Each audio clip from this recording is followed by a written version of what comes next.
ಓಂ ನಮೋ ಭಗವತೆ ವಾಸುದೇವಾಯ. ಓಂ ನಮೋ ಭಗವತೆ ವಾಸುದೇವಾಯ. ಓಂ ನಮೋ ಭಗವತೆ ವಾಸುದೇವಾಯ. ಓಂ ಜ್ಞಾನತಿಮಿರಾಂಧಸ್ಯ ಜ್ಞಾನಾಂಜನಶಲಾಕಯ ಚಕ್ಷುರುನ್ಮಿಲಿತಮೇನ ತಸ್ಮೈ ಶ್ರೀಗುರವೇ ನಮಃ. ನಮೋ ವಿಷ್ಣುಪಾದಾಯ ಕೃಷ್ಣಪ್ರೇಷ್ಠಾಯ ಭೂತಲೆ ಶ್ರೀಮತಿ ಭಕ್ತಿವೇದಾಂತ ಸ್ವಾಮಿನಿತಿ ನಾಮಿನೆ. ನಮಸ್ತೆ ಸಾರಸ್ವತಿ ದೇವಿ ಗೌರವಾಣಿ ಪ್ರಚಾರಿಣೆ ನಿರ್ವಿಶೇಷ ಶೂನ್ಯವಾದಿ ಪಾಶ್ಚಾತ್ಯ ದೇಶತಾರಿಣೆ. ಜೈ ಶ್ರೀ ಕೃಷ್ಣ ಚೈತನ್ಯ ಪ್ರಭು ನಿತ್ಯಾನಂದ ಶ್ರೀ ಅದ್ವೈತ ಗದಾಧರ ಶಿವಾಸಾದಿ ಗೌರ ಭಕ್ತವೃಂದ. ಹರೇ ಕೃಷ್ಣ ಕೃಷ್ಣ ಕೃಷ್ಣ ಹರೇ ಹರೇ, ಹರೇ ರಾಮ ರಾಮ ರಾಮ ಹರೇ ಹರೇ.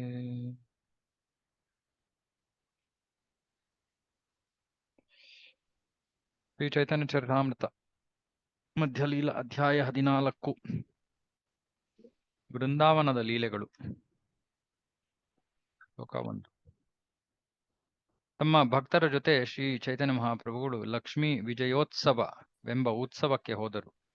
ಅಲ್ಲಿ ಅವರು ಗೋಪಿಯರ ಪ್ರೇಮ ಅತಿಶಯದ ಬಗ್ಗೆ ಚರ್ಚಿಸಿದರು.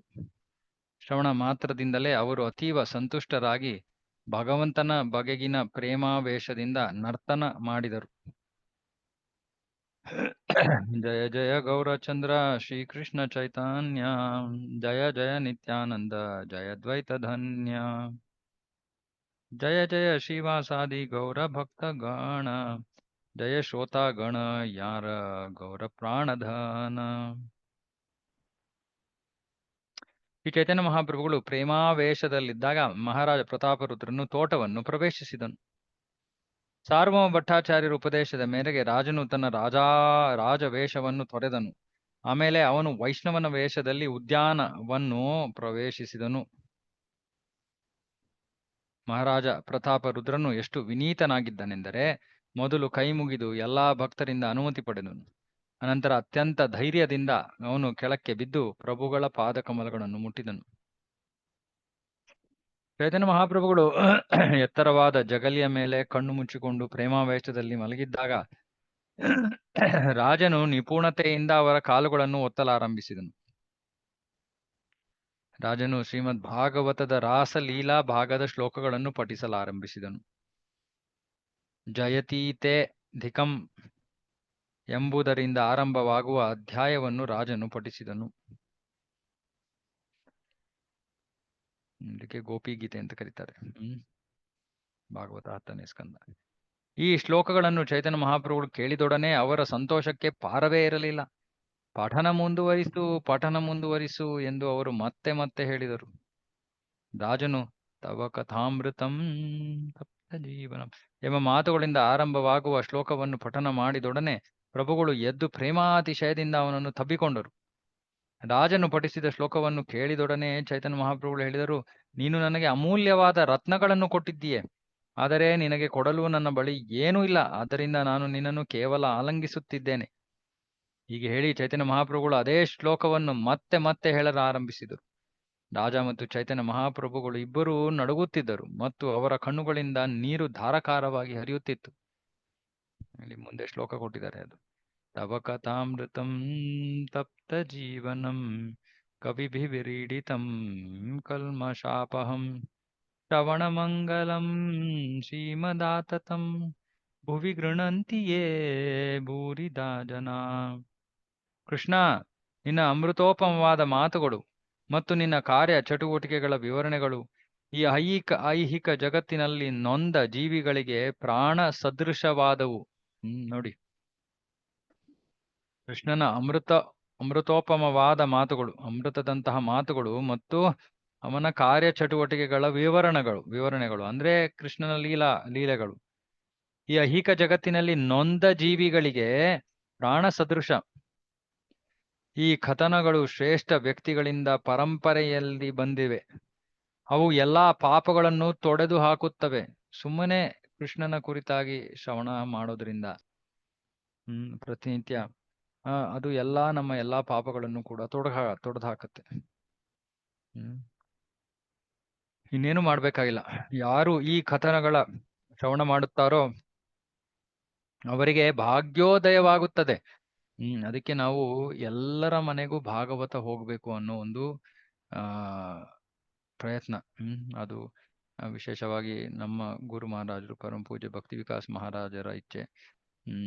ಹಾಗಾಗಿ ನಾವು ಅದರಲ್ಲಿ ತೊಡಗಿದ್ದೇವೆ. ನಿಮ್ಮ ಇಲ್ಲಿ ಯಾರು ಶ್ರವಣ ಮಾಡ್ತಾ ಇದ್ದೀರೋ, ನಿಮ್ಮ ಮನೆಗಳಲ್ಲಿ ಯಾರ್ದಾರು ಮನೆಗಳಲ್ಲಿ ಭಾಗವತ ಇಲ್ಲ, ಅಥವಾ ಇವು ಚೈತನ್ಯ ಚರಿತಾಮೃತವನ್ನ ಶ್ರವಣ ಮಾಡ್ತಾ ಇದ್ದೀನಿ, ನಿಮ್ಮ ಮನೆಯಲ್ಲಿ ಚೈತನ್ಯ ಚರಿತಾಮೃತ ಇಲ್ಲ ಅಂದ್ರೆ, ಭಾಗವತ ಇಲ್ಲ ಅಂದ್ರೆ ನೇರವಾಗಿ ಕೃಷ್ಣನ ಅನುಗ್ರಹ ಇಲ್ಲ ಅಂತ. ಚೈತನ್ಯ ಚರಿತಾಮೃತ ಇಲ್ಲ ಅಂದ್ರೆ ಚೈತನ್ಯ ಮಹಾಪ್ರಭುಗಳ ಅನುಗ್ರಹ ಇಲ್ಲ. ಕೃಷ್ಣನ ಅನುಗ್ರಹ ಇಲ್ಲದೆ ಹೋದ್ರೂ ನಾವು ನಮ್ಮ ಜೀವನದ ಪರಿಪೂರ್ಣತೆಯನ್ನು ಸಾಧನೆ ಮಾಡಕ್ಕಾಗಲ್ಲ. ಕೃಷ್ಣ ಅನುಗ್ರಹವನ್ನ ಭಾಗವತದ ಮೂಲಕ ಪಡ್ಕೊಂಡ್ವಿ ಅಂದ್ರೆ, ಆಮೇಲೆ ಚೈತನ್ಯ ಚರಿತಾಮೃತ ಇಲ್ಲದೆ ಇದ್ರೆ, ಚೈತನ್ಯ ಮಹಾಪ್ರಭುಗಳ ಅನುಗ್ರಹ ಇಲ್ಲದೆ ಇದ್ರೆ ಮತ್ತೆ ಕಲಿಯುಗದಲ್ಲಿ ನಮ್ಗೆ ಕೃಷ್ಣ ಸಿಗೋದು ಕಷ್ಟ. ಹಾಗಾಗಿ ಪ್ರತಿಯೊಬ್ಬ ವೈಷ್ಣವನ ಮನೆಯಲ್ಲೂ ಕೂಡ ಇದು ಇರಲೇಬೇಕು. ಬೇರೆ ನಮ್ಮ ಬಳಿ ಇರೋ ನೀವು ಯಾವ ಸ್ವತ್ತನ್ನಾದ್ರೂ ತಗೊಳ್ಳಿ, ಅದೆಲ್ಲವನ್ನ ಮೀರಿರುವಂತದ್ದು ಇದು.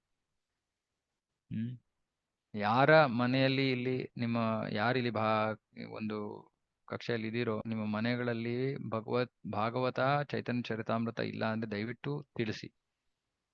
ಯಾಕಂದ್ರೆ ನಾವು ಈ ವಿಶೇಷವಾಗಿ ಈ ತಿಂಗಳಲ್ಲಿ ಈ ಒಂದು ಬುಕ್ ಮ್ಯಾರಥಾನ್ ಪ್ರಯುಕ್ತ ನಾವೆಲ್ಲರಿಗೂ ಕೂಡ ಎಷ್ಟು ಆಗುತ್ತೋ ಅಷ್ಟು ಗ್ರಂಥಗಳನ್ನ ವಿತರಿಸಕ್ಕೆ ಪ್ರಯತ್ನ ಮಾಡ್ತಾ ಇದೀವಿ. ಇಲ್ಲಾಂದ್ರೆ ನಾವು ನಿಜವಾಗ್ಲೂ ನಮ್ಮ ಜೀವನದ ಪರಿಪೂರ್ಣತೆಯನ್ನು ಸಾಧನೆ ಮಾಡಕ್ಕಾಗಲ್ಲ. ನಿಮಗ್ ಗೊತ್ತಿರೋ ಭಕ್ತರು ಇರ್ತಾರೆ ದೇವಸ್ಥಾನದಲ್ಲಿ, ನಿಮ್ ಜೊತೆ ಸೇವೆ ಮಾಡ್ತಾ ಇರೋರು ಇತ್ಯಾದಿ ಇತ್ಯಾದಿ.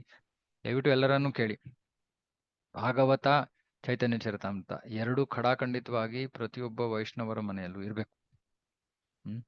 ಇಲ್ಲೇರೆ ದಯವಿಟ್ಟು ನನಗೆ ತಿಳಿಸಿ. ಯಾಕಂದ್ರೆ ಜನರು ಎಲ್ಲ ಕಷ್ಟ ಪಡ್ತಾ ಇದ್ದಾರೆ. ಭಕ್ತರು ಮಾತ್ರ ಅಲ್ಲ, ಪ್ರತಿಯೊ ಜೀವಿ. ನಿಮ್ಮ ಮನೆಗಳಲ್ಲಿ ನಿಮ್ಮ ಅಣ್ಣ ತಮ್ಮಂದ್ರು ಅಕ್ಕ ತಂಗಿಯರು ಇರ್ತಾರೆ, ರಿಲೇಟಿವ್ಸ್ ಇರ್ತಾರೆ, ಕಸಿನ್ಸ್ ಇರ್ತಾರೆ, ಅವರು ಇವರು ಎಲ್ಲರೂ ಕೂಡ ದುಃಖದಲ್ಲಿ ಇದ್ದಾರೆ. ಜನರಿಗೆ ದುಃಖದಿಂದ ಹೊರಗಡೆ ಬರೋದಕ್ಕೆ ಪಾಪಗಳು ನಿರ್ಮೂಲನೆ ಆಗ್ಬೇಕು. ಪಾಪಗಳು ಹೇಗೆ ಹೋಗುತ್ತೆ? ಕೃಷ್ಣನ ವಿಷಯಗಳ ಶ್ರವಣ. ಸುಮ್ಮನೆ ಭಾಗವತ ಅವ್ರ ಮನೆಗೆ ಹೋದ್ರೆ, ಅವರು ಪ್ರತಿನಿತ್ಯ ನಿತ್ಯ ಭಾಗವತ ಸೇವೆ ಮಾಡಿದ್ರೆ, ಆಮೇಲೆ ಅವರ ಪಾಪಗಳೆಲ್ಲ ತೊಡೆದೋಗ್ಬಿಡುತ್ತೆ. ಆಮೇಲೆ ಅವ್ರ ಜೀವನದಲ್ಲಿ ಅವರು ಸುಖವನ್ನ ಅನುಭವಿಸ್ತಾರೆ, ಸಂತೋಷವನ್ನ ಅನುಭವಿಸ್ತಾರೆ. ಆದ್ರೆ ಇದನ್ನ ನಾವು ಆ ರೀತಿ ಸ್ವೀಕಾರ ಮಾಡ್ಬೇಕು. ಅಂದ್ರೆ ಇದು ಭಾಗವತ ಅಂದ್ರೆ ಸ್ವಯಂ ಕೃಷ್ಣ. ಹಾಗೆ ಸ್ವೀಕಾರ ಮಾಡಿ ಅದನ್ನ ಪ್ರತಿನಿತ್ಯ ನಿತ್ಯಂ ಭಾಗವತ ಸೇವೆ ಮಾಡಿದ್ರೆ ಖಡಾಖಂಡಿತವಾಗಿ ಅದು ನಮ್ಮ ಮೇಲೆ ಪ್ರಭಾವವನ್ನು ಬೀರುತ್ತೆ. ಅದರಲ್ಲಿ ಏನು ಸಂದೇಹ ಇಲ್ಲ. ಯಾಕಂದ್ರೆ ಸ್ವಯಂ ಕೃಷ್ಣ. ಎಲ್ಲರಿಗೂ ನಾವು ಆನಂದವನ್ನ ಕೊಡ್ಬೇಕು ಅಂದ್ರೆ ಭಾಗವತವನ್ನು ಕೊಡ್ಬೇಕು. ಯಾರ್ದೋ ಮದ್ವೆಗೆ ಹೋಗ್ತಾ ಇದ್ದೀರಾ, ಯಾರ್ದೋ ಮದ್ವೆ ಆಗ್ತಾ ಇದೆಯಾ, ಭಾಗವತ ಕೊಡಿ ಅವ್ರಿಗೆ. ಹೊಸ ವರ್ಷ ಬರ್ತಾ ಇದೆ, ಎಲ್ಲರೂ ಹೊಸ ವರ್ಷದಲ್ಲಿ ಸಂತೋಷ ಬೇಕು ಅಂತ ಹುಡುಕಾಡ್ತಾ ಇದಾರೆ, ಅಂತವ್ರಿಗೆ ಭಾಗವತ ಕೊಡಿ. ಯಾಕಂದ್ರೆ ಭಾಗವತ ಇಲ್ಲದೆ ನಮ್ಗೆ ನೇರವಾಗಿ ಯಾರಾದ್ರೂ ಹರೇ ಕೃಷ್ಣ ಮಹಾಮಂತ್ರ ಜಪಕ್ ಬಂದು ಹರೇ ಕೃಷ್ಣ ಮಹಾಮಂತ್ರವನ್ನ ನಾಮಾಪರಾಧ ಇಲ್ಲದೆ ಜಪ ಮಾಡಿದ್ರೆ ಅವಾಗ ನಮಗೆ ಅದೇ ಆನಂದದ ಅನುಭವ ಆಗುತ್ತೆ. ಆದ್ರೆ ಅದು ಬಹಳ ಕಠಿಣ, ಎಲ್ಲರಿಗೂ ಆಗೋದಿಲ್ಲ. ಎಲ್ಲರಿಗೂ ಸುಲಭವಾಗಿ ಆಗುವಂತ ವಿಷಯ ಏನು ಅಂದ್ರೆ ಭಾಗವತ ಇದ್ದು ಪ್ರತಿನಿತ್ಯ ಭಾಗವತ ಓದೋದು, ಇಷ್ಟೇ. ನಿಜವಾಗಿಯೂ ಜೀವನದಲ್ಲಿ ನಾವು ಆ ಸಂತೃಪ್ತಿಯನ್ನ, ಆನಂದವನ್ನ ನಾವು ಕಂಡುಕೊಳ್ಳಕ್ಕೆ ಸಾಧ್ಯ ಇದೆ. ಹಾಗಾಗಿ ಹಲವಾರು ಭಕ್ತರು ಪ್ರಯತ್ನ ಮಾಡ್ತಾ ಇದ್ದಾರೆ. ನೀವು ಎಲ್ಲರೂ ಪ್ರಯತ್ನ ಮಾಡಿ. ನಿಮ್ಮ ಅಕ್ಕಪಕ್ಕದ ಮನೆಯವ್ರಿಗೆ, ನಿಮ್ಗೆ ಬೇಕಾಗಿರೋ ಜನ, ಬೇಕಾಗಿಲ್ಲದೆ ಇರೋ ಜನ ಎಲ್ರಿಗೂ ಕೊಡಿ. ಈ ಯಾರು ಈ ಕಥನಗಳ ಶ್ರವಣ ಮಾಡುತ್ತಾರೋ ಅವರಿಗೆ ಭಾಗ್ಯೋದಯವಾಗುತ್ತದೆ. ಇದಕ್ಕೋಸ್ಕರ ಜನ ಎಷ್ಟೊಂದು ಮಾಡ್ತಾರೆ. ಪೂಜೆ ಮಾಡ್ತಾರೆ, ದೇವಸ್ಥಾನಕ್ಕೆ ಹೋಗ್ತಾರೆ, ಇನ್ನೊಂದು ಮಾಡ್ತಾರೆ, ಮತ್ತೊಂದು ಮಾಡ್ತಾರೆ. ಸುಮ್ಮನೆ ಭಾಗವತವನ್ನ ಮನೆಗೆ ಬರಮಾಡ್ಕೊಂಡ್ರೆ ಭಾಗ್ಯೋದಯ. ಈ ಕಥನಗಳು ಪ್ರಪಂಚದಾದ್ಯಂತ ಪ್ರಸಾರವಾಗಿ ಆಧ್ಯಾತ್ಮಿಕ ಶಕ್ತಿಯಿಂದ ತುಂಬಿವೆ. ಭಗವಂತನ ಸಂದೇಶದ ಪ್ರಸಾರ ಮಾಡುವವರು ಖಂಡಿತವಾಗಿ ಉದಾರಿಗಳಾದ ಸಮಾಜ ಸೇವಕರು. ನೋಡಿ, ನಿಜವಾದ ಸಮಾಜ ಸೇವಕರಾಗಬೇಕು ಅಂದ್ರೆ ಪ್ರಭುಪಾದರ ಪುಸ್ತಕ ವಿತರಣೆ ಮಾಡ್ಬೇಕು ನಾವು. ಅದು ನಿಜವಾದ ಸಮಾಜ ಸೇವೆ. ಈ ಶ್ಲೋಕವನ್ನು ಹೇಳಿದ ನಂತರ ಚೈತನ್ಯ ಮಹಾಪ್ರಭುಗಳು ತಕ್ಷಣ ರಾಜನನ್ನು ತಬ್ಬಿಕೊಂಡು ನೀನು ಪರಮ ಉದಾರಿ ಎಂದು ಕೂಗಿದರು. ಆಗ ಚೈತನ್ಯ ಮಹಾಪ್ರಭುಗಳಿಗೆ ಈ ರಾಜ ಯಾರು ಎಂದು ಗೊತ್ತಿರಲಿಲ್ಲ. ರಾಜನು ಹಿಂದೆ ಮಾಡಿದ ಸೇವೆಯಿಂದಾಗಿ ಚೈತನ್ಯ ಮಹಾಪ್ರಭುಗಳ ಕೃಪೆ ಉಂಟಾಯಿತು. ಆದ್ದರಿಂದ ಅವನು ಯಾರೆಂದು ಕೇಳದೆಯೇ ಪ್ರಭುಗಳು ಅವನ ಮೇಲೆ ತಮ್ಮ ಕೃಪೆಯನ್ನು ತೋರಿದರು. ಚೈತನ್ಯ ಮಹಾಪ್ರಭುಗಳ ಕೃಪೆ ಎಷ್ಟು ಶಕ್ತಿಯುತವಾದದ್ದು. ರಾಜನ ಬಗ್ಗೆ ವಿಚಾರಿಸದೆಯೇ ಪ್ರಭುಗಳು ಎಲ್ಲವನ್ನು ಸಫಲವನ್ನಾಗಿ ಮಾಡಿದರು. ಇಷ್ಟು ದಿನ ಆಮ್, ಪಾಪ ರಾಜ ಭೇಟಿ ಮಾಡಬೇಕು ಚೈತನ್ಯ ಮಹಾಪ್ರಭುನ ಅಂತ ಇದ್ದಿದ್ದು ಚೈತನ್ಯ ಮಹಾಪ್ರಭುಗಳು ಒಪ್ಕೊಳ್ಳಿಲ್ಲ. ಆದ್ರೆ ಅವನ ನಮ್ರ ಮನಸ್ಥಿತಿ, ಅವನ ಸೇವೆ ಮನೋಭಾವ ಎಲ್ಲವನ್ನ ನೋಡಿ ಅವರ ಹೃದಯದಲ್ಲಿ ಆಗ್ಲೇ ಆ ಜೀವಿ ಎಡೆಗೆ ಅನುಕಂಪ ಹುಟ್ಕೊಂತು. ಅದರ ಫಲವಾಗಿ ಆ ಕೃಪೆಯನ್ನು ಕೊಟ್ಬಿಟ್ರು. ಇವಾಗ ಚೈತನ್ಯ ಮಹಾಪ್ರಭು ಹಿಡಿದಿಡ್ತಾ ಇರ್ಲಿಲ್ಲ, ಹಿಡಿದಿಡ್ಕೊಂಡ್ತಾ ಇಲ್ಲ ಅವರು. ಇಲ್ಲ ಇಲ್ಲ, ಯಾರಿದು ಇವ್ರು ಯಾಕೆ ಹಿಂಗ್ ಇಲ್ಲಿ ಬಂದಿದ್ದಾರೆ? ಇಲ್ಲ, ಕೊಡ್ಬೇಕು ಅಂತ ಇತ್ತು, ಕೊಡೋ ಸನ್ನಿವೇಶ ಭಕ್ತರೇ ಸೃಷ್ಟಿ ಮಾಡಿ ಕೃಪೆಯನ್ನ ದಯಪಾಲಿಸ್ಬಿಡ್ತಾರೆ. ಅದಕ್ಕೆ ಯಾವಾಗ್ಲೂ ನಾವು ಭಕ್ತರ ಸಂಘದಲ್ಲಿ ಇರ್ಬೇಕು. ನಮಗೆ ಭಗವಂತನ ಅನುಗ್ರಹ ಬೇಕಂದ್ರೆ ಭಕ್ತರ ಸಂಘದಲ್ಲಿದ್ದಾಗ ಭಕ್ತರು ನಮಗೆ ಅಂತಹ ಅನುಗ್ರಹದ ಸನ್ನಿವೇಶವನ್ನು ಅವರು ನಮಗೆ ಸೃಷ್ಟಿ ಮಾಡಿಕೊಡ್ಬೋದು, ನಮಗೆ ಯೋಗ್ಯತೆ ಇಲ್ಲದೆ ಇದ್ರು. ಕೊನೆಗೆ ಚೈತನ್ಯ ಮಹಾಪ್ರಭುಗಳು ಹೇಳಿದರು, ನೀನು ಯಾರು? ನೀನು ನನಗೆ ಇಷ್ಟೊಂದು ಉಪಕಾರ ಮಾಡಿದ್ದೀಯೆ, ಇದ್ದಕ್ಕಿದ್ದಂತೆ ನೀನು ಇಲ್ಲಿಗೆ ಬಂದು ಶ್ರೀಕೃಷ್ಣ ಲೀಲೆಗಳ ಅಮೃತವನ್ನು ನನಗೆ ಕುಡಿಸಿದ್ದೀಯೆ. ಆಮೇಲೆ ಕೃಪೆಯನ್ನ ತೋರಾದ್ಮೇಲೆ ಆಲಿಂಗನ ಮಾಡಾದ್ಮೇಲೆ ಇವಾಗ ಕೇಳ್ತಾ ಯಾರು ನೀನು? ರಾಜನು ಉತ್ತರಿಸಿದನು, ಪ್ರಭು, ನಾನು ನಿಮ್ಮ ಸೇವಕರ ಪರಮ ವಿಧೇಯನಾದ ಸೇವಕ. ನೋಡಿ ರಾಜ, ನೀವು ನನ್ನನ್ನು ನಿಮ್ಮ ಸೇವಕರ ಸೇವಕನನ್ನಾಗಿ ಸ್ವೀಕರಿಸಬೇಕೆಂಬುದು ನನ್ನ ಆಸೆ. ನೋಡಿ, ಏನೂ ಹೇಳಲಿಲ್ಲ ರಾಜ. ನೋಡಿ ಎಂತಹ ನಮ್ರ ಮನಸ್ಥಿತಿ. ನಾನು ರಾಜ, ನಾನು ಇದು, ನಾನದು ಏನಿಲ್ಲ. ನಾನು ನಿಮ್ಮ ಸೇವಕರ ಪರಮವಿದೆ, ಸೇವಕ ಅಂತಾನು ಹೇಳಿದಲ್ಲ, ನಿಮ್ಮ ಸೇವಕರ ಪರಮ ವಿಧೇಯನಾದ ಸೇವಕ. ಹಾಗಾಗಿ ನನ್ನನ್ನು ನಿಮ್ಮ ಸೇವಕರ ಸೇವಕನನ್ನಾಗಿ ಸ್ವೀಕರಿಸಬೇಕೆಂಬುದು ನನ್ನ ಆಸೆ ಅಷ್ಟೇ. ನನಗೆ ಇನ್ನೇನು ಬೇಕಾಗಿಲ್ಲ. ನನಗೆ ಯಾವ ಸ್ಥಾನವನ್ನು ಬೇಕಾಗಿಲ್ಲ, ಯಾವ ಮನ್ನಣೆ ಬೇಕು, ಏನು ಬೇಕಾಗಿಲ್ಲ. ನನಗೆ ಸುಮ್ಮನೆ ನಿಮ್ಮ ಸೇವಕರ ಸೇವಕ ಅಂತ ನನ್ನನ್ನು ಸ್ವೀಕರಿಸಿ ಸಾಕು. ಆಗ ಶ್ರೀ ಚೈತನ್ಯ ಮಹಾಪ್ರಭುಗಳು ತಮ್ಮ ದಿವ್ಯ ಶ್ರೀಮಂತಿಕೆಯ ಸ್ವಲ್ಪ ಭಾಗವನ್ನು ಪ್ರದರ್ಶಿಸಿದರು ಮತ್ತು ಅದನ್ನು ಯಾರಿಗೂ ಹೇಳಬಾರದೆಂದು ಹೇಳಿದರು. ಚೈತನ್ಯ ಮಹಾಪ್ರಭುಗಳಿಗೆ ನಡೆಯುತ್ತಿರುವುದೆಲ್ಲ ಅಂತರ್ಯದಲ್ಲಿ ತಿಳಿದಿದ್ದರೂ ಅವರು ಹೊರಗೆ ಪ್ರಕಟಪಡಿಸಲಿಲ್ಲ. ತಾನು ಪ್ರತಾಪರುದ್ರ ರಾಜನ ಜೊತೆ ಮಾತನಾಡುತ್ತಿರುವುದು ತಿಳಿದಿದ್ದರೂ ಅದನ್ನೂ ಪ್ರಕಟಪಡಿಸಲಿಲ್ಲ. ಪ್ರತಾಪರುದ್ರ ರಾಜನ ಮೇಲೆ ಪ್ರಭುಗಳ ವಿಶೇಷ ಅನುಗ್ರಹವನ್ನು ಕಂಡು ಭಕ್ತರು ರಾಜನ ಅದೃಷ್ಟವನ್ನು ಪ್ರಶಂಸಿಸಿದರು. ಅವರ ಮನಗಳು ಆನಂದ ತುಂದಿಲವಾದವು. ಕೈ ಜೋಡಿಸಿ ಭಕ್ತರಿಗೆಲ್ಲ ನಮ್ರವಾಗಿ ನಮಸ್ಕಾರ ಮಾಡಿ ಚೈತನ್ಯ ಮಹಾಪ್ರಭುಗಳಿಗೂ ನಮಸ್ಕರಿಸಿ ರಾಜನು ಹೊರಕ್ಕೆ ಹೋದ. ಎಂತಹ ಭಾಗ್ಯಶಾಲಿ ನೋಡಿ, ಅಂತಹ ಮಹಾಭಕ್ತ ಅವನು. ಅನಂತರ ವಾಣಿನಾಥ ರಾಯರು ಎಲ್ಲಾ ಬಗೆಯ ಪ್ರಸಾದವನ್ನು ತಂದರು. ಚೈತನ್ಯ ಮಹಾಪ್ರಭುಗಳು ಭಕ್ತರ ಜೊತೆ ಮಧ್ಯಾಹ್ನದ ಊಟ ಮಾಡಿದರು. ರಾಜನು ಸಾರ್ವಭೌಮ ಭಟ್ಟಾಚಾರ್ಯ, ರಾಮಾನಂದ ರಾಯ ಮತ್ತು ವಾಣಿನಾಥ ರಾಯರ ಮೂಲಕವೂ ಭಾರೀ ಪ್ರಮಾಣದಲ್ಲಿ ಪ್ರಸಾದವನ್ನು ಕಳಿಸಿದನು. ರಾಜನು ಕಳಿಸಿಕೊಟ್ಟ ಪ್ರಸಾದವನ್ನು ಬಲಗಂಡಿ ಉತ್ಸವದಲ್ಲಿ ಭಗವಂತನಿಗೆ ಅರ್ಪಿಸಲಾಗಿತ್ತು. ಆ ಪ್ರಸಾದದಲ್ಲಿ ಬೇಯಿಸಿದ ಹಾಲಿನ ಉತ್ಪನ್ನಗಳೂ ಹಣ್ಣುಗಳೂ ಇದ್ದವು. ಅವೆಲ್ಲವೂ ಶ್ರೇಷ್ಠ ಗುಣಮಟ್ಟದವಾಗಿದ್ದವು ಮತ್ತು ಅವುಗಳ ವೈವಿಧ್ಯಕ್ಕೆ ಕೊನೆಯೇ ಇರಲಿಲ್ಲ. ಛಾನ, ಹಣ್ಣಿನ ರಸ, ತೆಂಗಿನಕಾಯಿ, ಮಾವಿನ ಹಣ್ಣು, ಕೊಬ್ಬರಿ, ಹಲಸಿನ ಹಣ್ಣು, ನಾನಾ ಬಗೆಯ ಬಾಳೆಹಣ್ಣುಗಳು ಮತ್ತು ತಾಳೆ ಬೀಜಗಳು ಇದ್ದವು. ಅಲ್ಲಿ ಬಗೆ ಬಗೆಯ ಕಿತ್ತಳೆ ಹಣ್ಣುಗಳು, ದ್ರಾಕ್ಷಿ, ಬಾದಾಮಿ, ಒಣಹಣ್ಣುಗಳು, ಒಣದ್ರಾಕ್ಷಿ, ಉತ್ತುತ್ತೆ ಕಾಯಿಗಳು ಇದ್ದವು. ಅಲ್ಲಿ ಮನೋಹರ ಲಾಡು, ಅಮೃತ ಗುಟಿಕ ಮೊದಲಾದ ಸಿಹಿ ತಿಂಡಿಗಳು, ನಾನಾ ಬಗೆಯ ಘನೀಭವಿಸಿದ ಹಾಲು ಮೊದಲಾದ 100 ಬಗೆಯ ಸಿಹಿ ತಿಂಡಿಗಳಿದ್ದವು. ಅಲ್ಲಿ ಪರಂಗಿ ಹಣ್ಣುಗಳು, ಸರವತಿ ಎಂಬ ಒಂದು ಬಗೆಯ ಕಿತ್ತಳೆ ಹಣ್ಣು, ಕುಂಡಾಕುರಿಗಳು ಇದ್ದವು. ಏನದು ಗೊತ್ತಿಲ್ಲ. ಅಲ್ಲದೆ ಕೆನೆ, ಹರಿದ ಕೆನೆ ಮತ್ತು ಕೆನೆಯಿಂದ ಮಾಡಿದ ಒಂದು ಬಗೆಯ ಪೂರಿಗಳು ಇದ್ದವು. ಅಲ್ಲಿ ಹರಿವಲ್ಲಭ ಎಂಬ ಸಿಹಿ ತಿಂಡಿಯು, ತೇನೋತಿ ಹೂವುಗಳು, ಕರ್ಪೂರ ಪುಷ್ಪಗಳು ಮತ್ತು ಮಾಲತಿ ಪುಷ್ಪಗಳಿಂದ ಮಾಡಿದ ಸಿಹಿ ತಿಂಡಿಗಳು ಇದ್ದವು. ಅಲ್ಲದೆ ದಾಳಿಂಬೆಗಳು, ಕರಿಮೆಣಸಿನಂತಹ ಮೆಣಸಿನಿಂದ ತಯಾರಿಸಿದ ಸಿಹಿ ತಿಂಡಿಗಳು, ಸಕ್ಕರೆ ಪಾಕದಲ್ಲಿ ತಯಾರಿಸಿದ ಸಿಹಿ ತಿಂಡಿಗಳು, ಅಮೃತ ಜಿಲಿಪಿ ಇವೆಲ್ಲ ಇದ್ದವು. ಪದ್ಮಚಿನಿ, ಚಂದ್ರಕಾಂತಿ, ಕಾಜಾ, ಕಲ್ಲು ಸಕ್ಕರೆ ಅದೊಂದೇ ಗೊತ್ತಿರೋದು ನಮ್ಗೆ, ಕಾಜಾ, ವಿಯರಿ, ತದ್ಮಾ, ಖಾಜಾರವೇ ಮೊದಲಾದ ಭಕ್ಷ್ಯಗಳಿದ್ದವು. ಏನೇನು ಹೆಸರುಗಳಿವೆ ಗೊತ್ತಿಲ್ಲ. ಕಿತ್ತಳೆ, ನಿಂಬೆ ಮತ್ತು ಮಾವಿನ ಮರಗಳ ಆಕಾರದಲ್ಲಿ ಕಲ್ಲು ಸಕ್ಕರೆಯಿಂದ ಮಾಡಿದ ತಿಂಡಿಗಳಿದ್ದವು. ಅವುಗಳನ್ನು ಹಣ್ಣುಗಳು, ಹೂವುಗಳು ಮತ್ತು ಎಲೆಗಳ ಜೊತೆ ಓರಣವಾಗಿರಿಸಲಾಗಿತ್ತು. ಮೊಸರು, ಹಾಲು, ಬೆಣ್ಣೆ, ಮಜ್ಜಿಗೆ, ಹಣ್ಣಿನ ರಸ, ಶ್ರೀಖಂಡ, ತುಂಡು ತುಂಡು ಮಾಡಿ ಹಾಕಿದ ಶುಂಠಿಯುಳ್ಳ, ಉಪ್ಪು ಹಾಕಿದ ಮೊಳಕೆ ಕಟ್ಟಿದ ಹೆಸರು ಕಾಳು ಎಲ್ಲವೂ ಇದ್ದವು. ನಿಂಬೆ, ನೆಲ್ಲಿಕಾಯಿ ಮೊದಲಾದ ನಾನಾ ಬಗೆಯ ಉಪ್ಪಿನಕಾಯಿಗಳು ಇದ್ದವು. ನಿಜವಾಗಿ ಜಗನ್ನಾಥ ದೇವರಿಗೆ ಅರ್ಪಿಸಿದ ನಾನಾ ಬಗೆಯ ಆಹಾರಗಳನ್ನು ವರ್ಣಿಸಲು ನನ್ನಿಂದ ಸಾಧ್ಯವಿಲ್ಲ. ಚೈತನ್ಯ ಮಹಾಪ್ರಭುಗಳು ಉದ್ಯಾನದ ಅರ್ಧ ಭಾಗವು ನಾನಾ ಬಗೆಯ ಪ್ರಸಾದದಿಂದ ತುಂಬಿ ಹೋದದ್ದನ್ನು ನೋಡಿದಾಗ ಅವರಿಗೆ ತುಂಬಾ ಸಂತೋಷವಾಯಿತು. ಜಗನ್ನಾಥನು ಹೇಗೆ ಎಲ್ಲಾ ಆಹಾರವನ್ನು ಸ್ವೀಕರಿಸಿದ್ದಾನೆಂಬುದನ್ನು ನೋಡಿ ಚೈತನ್ಯ ಮಹಾಪ್ರಭುಗಳು ಸಂತುಷ್ಟರಾದರು. ಆಮೇಲೆ ಅಲ್ಲಿಗೆ 5 ಅಥವಾ 7 ಹೇರುಗಳಷ್ಟು ಕೇತಕಿ ವೃಕ್ಷದ ಎಲೆಗಳಿಂದ ಮಾಡಿದ ಊಟದ ಎಲೆಗಳು ಬಂದವು. ಪ್ರತಿಯೊಬ್ಬರಿಗೂ ಅಂತಹ 10 ಎಲೆಗಳನ್ನು ಕೊಡಲಾಯಿತು. ಹೀಗೆ ಊಟದ ಎಲೆಗಳನ್ನು ಹಂಚಲಾಯಿತು. ಚೈತನ್ಯ ಮಹಾಪ್ರಭುಗಳು ಕೀರ್ತನಕಾರರ ಶ್ರಮವನ್ನು ಅರಿತಿದ್ದರು. ಆದ್ದರಿಂದ ಅವರಿಗೆ ಹೊಟ್ಟೆ ತುಂಬಾ ತಿನ್ನಿಸಲು ಪ್ರಭುಗಳು ಕಾತರರಾಗಿದ್ದರು. ಭಕ್ತರೆಲ್ಲರೂ ಸಾಲು ಸಾಲಾಗಿ ಕುಳಿತರು. ಚೈತನ್ಯ ಮಹಾಪ್ರಭುಗಳೇ ಸ್ವತಃ ಪ್ರಸಾದವನ್ನು ಬಡಿಸಲು ಆರಂಭಿಸಿದರು. ಚೈತನ್ಯ ಮಹಾಪ್ರಭುಗಳು ಪ್ರಸಾದ ಸ್ವೀಕರಿಸುವವರೆಗೆ ಭಕ್ತರು ಪ್ರಸಾದ ಸ್ವೀಕರಿಸಲು ಇಷ್ಟಪಡಲಿಲ್ಲ. ಈ ವಿಷಯವನ್ನು ಸ್ವರೂಪ ಗೋಸ್ವಾಮಿ ಅವರು ಪ್ರಭುಗಳಿಗೆ ಹೇಳಿದರು. ಸ್ವರೂಪ ದಾಮೋದರ ಹೇಳಿದರು, ಪ್ರಭು, ತಾವು ದಯವಿಟ್ಟು ಊಟಕ್ಕೆ ಕುಳಿತುಕೊಳ್ಳಿ. ನೀವು ಊಟ ಮಾಡುವವರೆಗೆ ಯಾರೂ ತಿನ್ನುವುದಿಲ್ಲ. ಆಗ ಚೈತನ್ಯ ಮಹಾಪ್ರಭುಗಳು ತಮ್ಮ ಖಾಸಾ ಶಿಷ್ಯರೊಡನೆ ಊಟಕ್ಕೆ ಕುಳಿತುಕೊಂಡರು. ಅವರೆಲ್ಲರಿಗೂ ಕಂಠಪೂರ್ತಿ ತಿನ್ನಿಸಿದರು. ಭೋಜನಾನಂತರ ಪ್ರಭುಗಳು ತಮ್ಮ ಬಾಯಿ ತೊಳೆದುಕೊಂಡು ಕುಳಿತುಕೊಂಡರು. ತುಂಬಾ ಪ್ರಸಾದ ಉಳಿದಿತ್ತು. ಅದನ್ನು ಸಾವಿರಾರು ಜನರಿಗೆ ಹಂಚಲಾಯಿತು.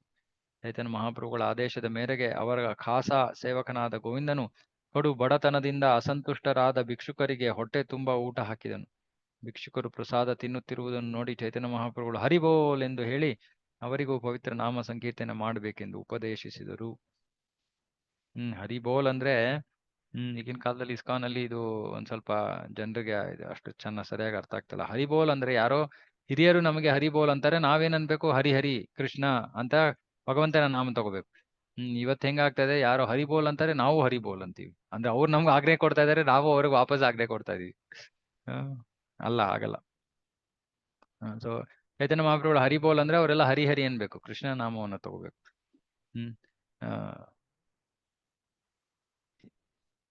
ಆದ್ರೆ ಇಲ್ಲೂ ಅದು ಕೊಟ್ಟಿದ್ದಾರೆ. ಈ ತಿರುಕರು ಹರಿಬೋಲ್ ಎಂಬ ಪವಿತ್ರ ನಾಮವನ್ನು ಉಚ್ಚರಿಸುತ್ತಿದ್ದಂತೆ ಅವರು ಕೂಡಲೇ ಭಗವಂತನ ಬಗ್ಗೆ ಪ್ರೇಮಾತಿರೇಕದಲ್ಲಿ ಮುಳುಗಿದರು. ಹೀಗೆ ಚೈತನ್ಯ ಮಹಾಪ್ರಭುಗಳು ತಮ್ಮ ಅದ್ಭುತ ಲೀಲೆಗಳನ್ನು ಮಾಡಿದರು. ಇಲ್ಲಿನ ಬೇರೆ ತರ ಕೊಟ್ಟಿದ್ದಾರೆ. ಉದ್ಯಾನದ ಹೊರಗೆ ಜಗನ್ನಾಥನ ರಥವನ್ನೆಳೆಯುವ ಸಮಯದಲ್ಲಿ ಗೌಡರು ಎಂಬುವರೆಲ್ಲ ಎಳೆಯಲು ಪ್ರಯತ್ನಿಸಿದರು. ಆದರೆ ರಥ ಮಾತ್ರ ಮುಂದಕ್ಕೆ ಚಲಿಸಲಿಲ್ಲ. ರಥವನ್ನು ಎಳೆಯಲು ಸಾಧ್ಯವಾಗದೆ ಹೋದಾಗ ಗೌಡರು ತಮ್ಮ ಪ್ರಯತ್ನವನ್ನು ಕೈಬಿಟ್ಟರು. ಆಗ ರಾಜನು ಅತ್ಯಂತ ತಳಮಳಗೊಂಡು ಅಲ್ಲಿಗೆ ಬಂದನು. ಅವನ ಜೊತೆ ಅವನ ಅಧಿಕಾರಿಗಳು, ಮಿತ್ರರು ಇದ್ದರು. ಆಗ ರಾಜನು ರಥವನ್ನೆಳೆಯಲು ಭಾರಿ ಜಟ್ಟಿಗಳನ್ನು ಕರೆಸಿದನು. ರಾಜನು ಸ್ವತಃ ಎಳೆಯಲು ಸೇರಿಕೊಂಡನು. ಆದರೆ ರಥ ಮಾತ್ರ ಜಗ್ಗಲಿಲ್ಲ. ರಥವು ಚಲಿಸುವಂತೆ ಮಾಡಲಾಗದೆ ಕಳವಳಗೊಂಡು ರಾಜನು ಭಾರಿ ಆನೆಗಳನ್ನು ತರಿಸಿ ರಥವನ್ನೆಳೆಯಲು ಅವುಗಳನ್ನು ಹೂಡಿದನು. ಆ ಶಕ್ತಿಶಾಲಿಯಾದ ಆನೆಗಳು ತಮ್ಮೆಲ್ಲಾ ಬಲದಿಂದ ರಥವನ್ನು ಎಳೆದವು. ಆದರೂ ರಥ ಮಾತ್ರ ಜಗ್ಗಲಿಲ್ಲ. ಒಂದೇ ಒಂದು ಅಂಗುಲವೂ ಮುಂದಕ್ಕೆ ಹೋಗದೆ ಹಾಗೇ ನಿಂತಿತ್ತು. ಈ ಸುದ್ದಿಯನ್ನು ಕೇಳಿದೊಡನೆ ಚೈತನ್ಯ ಮಹಾಪ್ರಭುಗಳು ತಮ್ಮ ಖಾಸಾ ಶಿಷ್ಯರೊಂದಿಗೆ ಅಲ್ಲಿಗೆ ಹೋದರು. ಅನಂತರ ಅವರು ನಿಂತುಕೊಂಡು ಆನೆಗಳು ರಥ ಎಳೆಯಲು ಪ್ರಯತ್ನಿಸುತ್ತಿರುವುದನ್ನು ನೋಡಿದರು. ಆನೆಗಳು ಅಂಕುಶದಿಂದ ತಿವಿಯಲ್ಪಟ್ಟು ಚೀತ್ಕರಿಸುತ್ತಿದ್ದವು. ಆದರೆ ರಥ ಮಾತ್ರ ಮುಂದಕ್ಕೆ ಚಲಿಸಲಿಲ್ಲ. ನೆರೆದಿದ್ದ ಜನರೆಲ್ಲ ಅಯ್ಯೋ ಅಯ್ಯೋ ಎಂದು ಕೂಗಿದರು. ಆಗ ಚೈತನ್ಯ ಮಹಾಪ್ರಭುಗಳು ಎಲ್ಲಾ ಆನೆಗಳನ್ನು ಬಿಟ್ಟು ಬಿಟ್ಟರು. ರಥದ ಹಗ್ಗವನ್ನು ತನ್ನ ಕಡೆಯವರ ಕೈಗೆ ಎಳೆಯಲು ಕೊಟ್ಟರು. ಚೈತನ್ಯ ಮಹಾಪ್ರಭುಗಳ ನಂತರ ರಥದ ಹಿಂಭಾಗಕ್ಕೆ ಹೋಗಿ ತಮ್ಮ ತಲೆಯಿಂದ ರಥವನ್ನು ತಳ್ಳಲಾರಂಭಿಸಿದರು. ಆಗ ರಥವು ಠರನೇ ಸದ್ದು ಮಾಡುತ್ತಾ ಚಲಿಸಲಾರಂಭಿಸಿತು. ಸುಮ್ಮನೆ ಅವ್ರ ತಲೆಯಿಂದ ತಳ್ತಾರೆ. ನಿಜವಾಗಿ ರಥವು ತಂತಾನೆ ಚಲಿಸಲಾರಂಭಿಸಿತು. ಭಕ್ತರು ಸುಮ್ಮನೆ ತಮ್ಮ ಕೈಗಳಲ್ಲಿ ಹಗ್ಗಗಳನ್ನು ಹಿಡಿದುಕೊಂಡಿದ್ದರು ಅಷ್ಟೇ. ಅದು ಅನಾಯಾಸವಾಗಿ ಚಲಿಸುತ್ತಿದ್ದುದರಿಂದ ಅವರು ಎಳೆಯಬೇಕಾದ ಅವಶ್ಯಕತೆ ಇರಲಿಲ್ಲ. ರಥವು ಮುಂದಕ್ಕೆ ಚಲಿಸಿದಾಗ ಪ್ರತಿಯೊಬ್ಬರು ಆನಂದಾತಿರೇಕದಿಂದ ಜಯವಾಗಲಿ ಜಯವಾಗಲಿ, ಜಗನ್ನಾಥನಿಗೆ ಜಯವಾಗಲಿ ಎಂದು ಕೂಗಲಾರಂಭಿಸಿದರು. ಬೇರಾವ ಧ್ವನಿ ಯಾರಿಗೂ ಕೇಳುತ್ತಿರಲಿಲ್ಲ. ಕ್ಷಣಾರ್ಧದಲ್ಲಿ ರಥವು ಗುಂಡಿಚಾ ದೇವಸ್ಥಾನವನ್ನು ತಲುಪಿತು.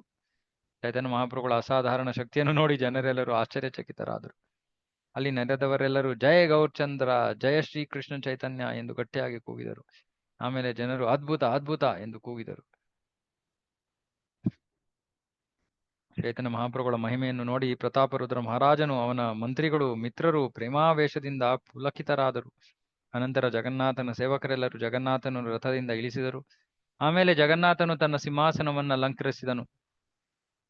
ಸುಭದ್ರೆ ಮತ್ತು ಬಲರಾಮರು ತಮ್ಮ ತಮ್ಮ ಸಿಂಹಾಸನಗಳಲ್ಲಿ ಕುಳಿತುಕೊಂಡರು. ಅನಂತರ ಜಗನ್ನಾಥನಿಗೆ ಅಭಿಷೇಕ ಮತ್ತು ಕೊನೆಗೆ ನೈವೇದ್ಯ ಆದವು. ಜಗನ್ನಾಥ, ಬಲರಾಮ ಮತ್ತು ಸುಭದ್ರೆ ಇವರು ತಮ್ಮ ತಮ್ಮ ಸಿಂಹಾಸನಗಳಲ್ಲಿ ಕುಳಿತಿರುವಾಗ ಚೈತನ್ಯ ಮಹಾಪ್ರಭುಗಳು ಮತ್ತು ಅವರ ಭಕ್ತರು ದೇವಸ್ಥಾನದ ಅಂಗಳದಲ್ಲಿ ಮಹದಾನಂದದಿಂದ ಗಾಯನ ಮತ್ತು ನರ್ತನದೊಡನೆ ಸಂಕೀರ್ತನೆ ಮಾಡಲಾರಂಭಿಸಿದರು. ಚೈತನ್ಯ ಮಹಾಪ್ರಭುಗಳು ಕೀರ್ತನೆ ಮಾಡುತ್ತಾ ನರ್ತಿಸುತ್ತಿದ್ದಾಗ ಅವರು ಪ್ರೇಮಾವೇಶದಿಂದ ತುಂಬಿದ್ದರು. ಅವರನ್ನು ನೋಡಿದ ಜನರೆಲ್ಲರೂ ಸಹ ಭಗವಂತನ ಪ್ರೇಮ ಸಾಗರದಲ್ಲಿ ಮುಳುಗಿದರು. ಸಾಯಂಕಾಲ ಪ್ರಭುಗಳು ಗುಂಡಿಚಾ ದೇವಸ್ಥಾನದ ಅಂಗಳದಲ್ಲಿ ನರ್ತನ ಮುಗಿಸಿ ಆರತಿಯಲ್ಲಿ ಪಾಲ್ಗೊಂಡರು. ಅನಂತರ ಅವರು ಈಟೋಟ ಎಂಬ ಸ್ಥಳಕ್ಕೆ ಹೋಗಿ ರಾತ್ರಿ ವಿಶ್ರಮಿಸಿಕೊಂಡರು. 9 ದಿವಸಗಳ ಕಾಲ ಅದ್ವೈತ ಆಚಾರ್ಯರೇ ಮೊದಲಾದ 9 ಜನ ಭಕ್ತರಿಗೆ ಪ್ರಭುಗಳನ್ನು ತಮ್ಮ ಮನೆಗೆ ಕರೆಯಲು ಅವಕಾಶ ದೊರಕಿತು. ಮಳೆಗಾಲದ 4 ತಿಂಗಳಲ್ಲಿ ಚಾತುರ್ಮಾಸ್ಯದಲ್ಲಿ ಉಳಿದ ಭಕ್ತರೆಲ್ಲ ಪ್ರತಿದಿನ ಒಬ್ಬೊಬ್ಬರೂ ಪ್ರಭುಗಳನ್ನು ತಮ್ಮ ಮನೆಗೆ ಆಹ್ವಾನಿಸಿದರು. ಹೀಗೆ ಅವರು ಆಹ್ವಾನ ಹಂಚಿಕೊಂಡರು. 4 ತಿಂಗಳ ಕಾಲ ಮುಖ್ಯ ಭಕ್ತರೆಲ್ಲ ಪ್ರತಿನಿತ್ಯ ಒಬ್ಬೊಬ್ಬರೂ ಪ್ರಭುಗಳನ್ನು ಕರೆದರು. ಉಳಿದ ಭಕ್ತರಿಗೆ ಪ್ರಭುಗಳನ್ನು ತಮ್ಮ ಮನೆಗೆ ಕರೆಯಲು ಅವಕಾಶ ಸಿಕ್ಕಲಿಲ್ಲ. ಪ್ರತಿಯೊಬ್ಬರಿಗೂ ಒಂದೊಂದು ದಿವಸ ಕರೆಯಲು ಅವಕಾಶವಾಗದೇ ಇದ್ದುದರಿಂದ 2 ಅಥವಾ 3 ಜನ ಭಕ್ತರು ಸೇರಿಕೊಂಡು ಕರೆಯುತ್ತಿದ್ದರು. ಇದು ಚೈತನ್ಯ ಮಹಾಪ್ರಭುಗಳ ಆಹ್ವಾನ ಸ್ವೀಕಾರ ಲೀಲೆಗಳು. ಬೆಳಗ್ಗೆ ಬೇಗ ಸ್ನಾನ ಮಾಡಿಕೊಂಡು ಚೈತನ್ಯ ಮಹಾಪ್ರಭುಗಳು ದೇವಸ್ಥಾನದಲ್ಲಿ ಜಗನ್ನಾಥನನ್ನು ನೋಡಲು ಹೋಗುತ್ತಿದ್ದರು. ಅನಂತರ ಅವರು ತಮ್ಮ ಭಕ್ತರ ಜೊತೆ ಸಂಕೀರ್ತನೆ ಮಾಡುತ್ತಿದ್ದರು. ಸಂಕೀರ್ತನೆ ಮಾಡಿ ನರ್ತನ ಮಾಡಿ ಚೈತನ್ಯ ಮಹಾಪ್ರಭುಗಳು ಅದ್ವೈತ ಆಚಾರ್ಯರನ್ನು ನರ್ತನ ಮಾಡುವಂತೆ ಪ್ರೇರೇಪಿಸಿದರು. ಕೆಲವು ವೇಳೆ ಅವರು ನಿತ್ಯಾನಂದ ಪ್ರಭುಗಳನ್ನು, ಹರಿದಾಸ ಠಾಕೂರರನ್ನು ಮತ್ತು ಅಚ್ಯುತಾನಂದರನ್ನು ನರ್ತನ ಮಾಡುವಂತೆ ಮಾಡಿದರು. ಕೆಲವು ವೇಳೆ ಚೈತನ್ಯ ಮಹಾಪ್ರಭುಗಳು ವಕ್ರೇಶ್ವರನನ್ನು ಮತ್ತಿತರ ಭಕ್ತರನ್ನು ಸಂಕೀರ್ತನೆ ಮತ್ತು ನೃತ್ಯಗಳಲ್ಲಿ ಬಳಸುತ್ತಿದ್ದರು. ಗುಂಡಿಚಾ ದೇವಸ್ಥಾನದ ಅಂಗಳದಲ್ಲಿ ದಿನಕ್ಕೆ 3 ಸಲ ಬೆಳಗ್ಗೆ, ಮಧ್ಯಾಹ್ನ ಮತ್ತು ಸಂಜೆ ಅವರು ಸಂಕೀರ್ತನೆ ಮಾಡುವರು. ಆಗ ಕೃಷ್ಣನು ಬೃಂದಾವನಕ್ಕೆ ಹಿಂದಿರುಗಿದ್ದಾನೆಂದು ಚೈತನ್ಯ ಮಹಾಪ್ರಭುಗಳು ಭಾವಿಸಿದರು. ಹೀಗೆ ಭಾವಿಸಿದ್ದರಿಂದ ಕೃಷ್ಣನ ಬಗೆಗಿನ ವಿರಹ ಶಮನವಾಯಿತು. ಯಾಕಂದ್ರೆ ಗುಂಡಿಚಾ ಬೃಂದಾವನ, ಹಾಗಾಗಿ ಕೃಷ್ಣ ಕುರುಕ್ಷೇತ್ರ, ಜಗನ್ನಾಥನ ದೇವಸ್ಥಾನ ಕುರುಕ್ಷೇತ್ರದಿಂದ ಬೃಂದಾವನಕ್ಕೆ ಬಂದ. ಹಾಗಾಗಿ ಶಾಂತರಾಗೋದ್ರು ಚೈತನ್ಯ ಮಹಾಪ್ರಭುಗಳು. ಕೃಷ್ಣ ಬೃಂದಾವನದಲ್ಲಿದ್ದಾನೆ. ಚೈತನ್ಯ ಮಹಾಪ್ರಭುಗಳು ಸದಾ ರಾಧಾ ಮತ್ತು ಕೃಷ್ಣರ ಲೀಲೆಗಳ ಬಗ್ಗೆ ಆಲೋಚಿಸುತ್ತಿದ್ದರು ಮತ್ತು ಅವರು ಸ್ವತಃ ಇದೇ ಧ್ಯಾನದಲ್ಲೇ ಮಗ್ನರಾಗಿರುತ್ತಿದ್ದರು. ಗುಂಡಿಚಾ ದೇವಸ್ಥಾನದ ಬಳಿ ಅನೇಕ ಉದ್ಯಾನಗಳಿದ್ದವು. ಈ ಉದ್ಯಾನಗಳಲ್ಲಿ ಒಂದೊಂದರಲ್ಲೂ ಶ್ರೀ ಚೈತನ್ಯ ಮಹಾಪ್ರಭುಗಳು ಮತ್ತು ಅವರ ಭಕ್ತರು ವೃಂದಾವನದ ಲೀಲೆಗಳನ್ನು ಮಾಡುತ್ತಿದ್ದರು. ಇಂದ್ರದ್ಯುಮ್ನವೆಂಬ ಸರೋವರದಲ್ಲಿ ಪ್ರಭುಗಳು ನೀರಾಟವಾಡಿದರು. ಪ್ರಭುಗಳೇ ಸ್ವತಃ ಎಲ್ಲಾ ಭಕ್ತರಿಗೂ ನೀರನ್ನು ಎರಚಿದರು ಮತ್ತು ಭಕ್ತರು ಪ್ರಭುಗಳ ಸುತ್ತಲೂ ಸುತ್ತುವರಿದು ಪ್ರಭುಗಳ ಮೇಲೆ ನೀರೆರಚಿದರು. ನೀರಿನಲ್ಲಿರುವಾಗ ಅವರು ಕೆಲವು ವೇಳೆ ಒಂದು ವೃತ್ತವನ್ನು, ಇನ್ನೂ ಕೆಲವು ವೇಳೆ ಅನೇಕ ವೃತ್ತಗಳನ್ನು ಮಾಡಿಕೊಳ್ಳುತ್ತಿದ್ದರು. ನೀರಿನಲ್ಲಿರುವಾಗ ಅವರು ಕರತಾಳಗಳನ್ನು ಬಾರಿಸಿ ಕಪ್ಪೆಗಳ ಒಟುಗುಟ್ಟುವ ಶಬ್ದವನ್ನು ಅನುಕರಿಸುತ್ತಿದ್ದರು. ಕೆಲವು ವೇಳೆ ನೀರಿನಲ್ಲಿ ಹೊಡೆದಾಡಲು ಇಬ್ಬಿಬ್ಬರೂ ಜೊತೆಯಾಗುತ್ತಿದ್ದರು. ಅದರಲ್ಲಿ ಒಬ್ಬರು ಗೆಲ್ಲುತ್ತಿದ್ದರು, ಇನ್ನೊಬ್ಬರು ಸೋಲುತ್ತಿದ್ದರು. ಪ್ರಭುಗಳು ಈ ವಿನೋದವನ್ನು ನೋಡುತ್ತಿದ್ದರು. ಮೊದಲ ಆಟ ಅದ್ವೈತ ಆಚಾರ್ಯ ಮತ್ತು ನಿತ್ಯಾನಂದ ಪ್ರಭುಗಳ ನಡುವೆ ನಡೆಯಿತು. ಇವರು ಒಬ್ಬರ ಮೇಲೊಬ್ಬರು ನೀರನ್ನು ಎರಚಾಡಿದರು. ಅದ್ವೈತ ಆಚಾರ್ಯರು ಸೋತರು. ಆಮೇಲೆ ಅವರು ನಿತ್ಯಾನಂದ ಪ್ರಭುಗಳನ್ನು ಬೈಯಲು ಆರಂಭಿಸಿದರು. ರೂಪ ದಾಮೋದರ ಮತ್ತು ವಿದ್ಯಾನಿಧಿ ಇವರಿಬ್ಬರು ಒಬ್ಬರ ಮೇಲೊಬ್ಬರು ನೀರೆರಚಿ ನೀರಾಟವಾಡಿದರು. ಮುರಾರಿ ಗುಪ್ತಾ ಮತ್ತು ವಾಸುದೇವ ದತ್ತ ಇದೇ ರೀತಿ ಆಡಿದರು. ಶ್ರೀವಾಸ ಠಾಕೂರ ಮತ್ತು ಗದಾಧರ ಪಂಡಿತರ ನಡುವೆ ನೀರಾಟ ನಡೆಯಿತು. ಇನ್ನೊಂದು ರಾಘವ ಪಂಡಿತ ಮತ್ತು ವಕ್ರೇಶ್ವರ ಪಂಡಿತರ ನಡುವೆ ನಡೆಯಿತು. ಹೀಗೆ ಅವರೆಲ್ಲರೂ ಒಬ್ಬರ ಮೇಲೊಬ್ಬರು ನೀರನ್ನು ಎರಚಿ ಆಟವಾಡುತ್ತಿದ್ದರು.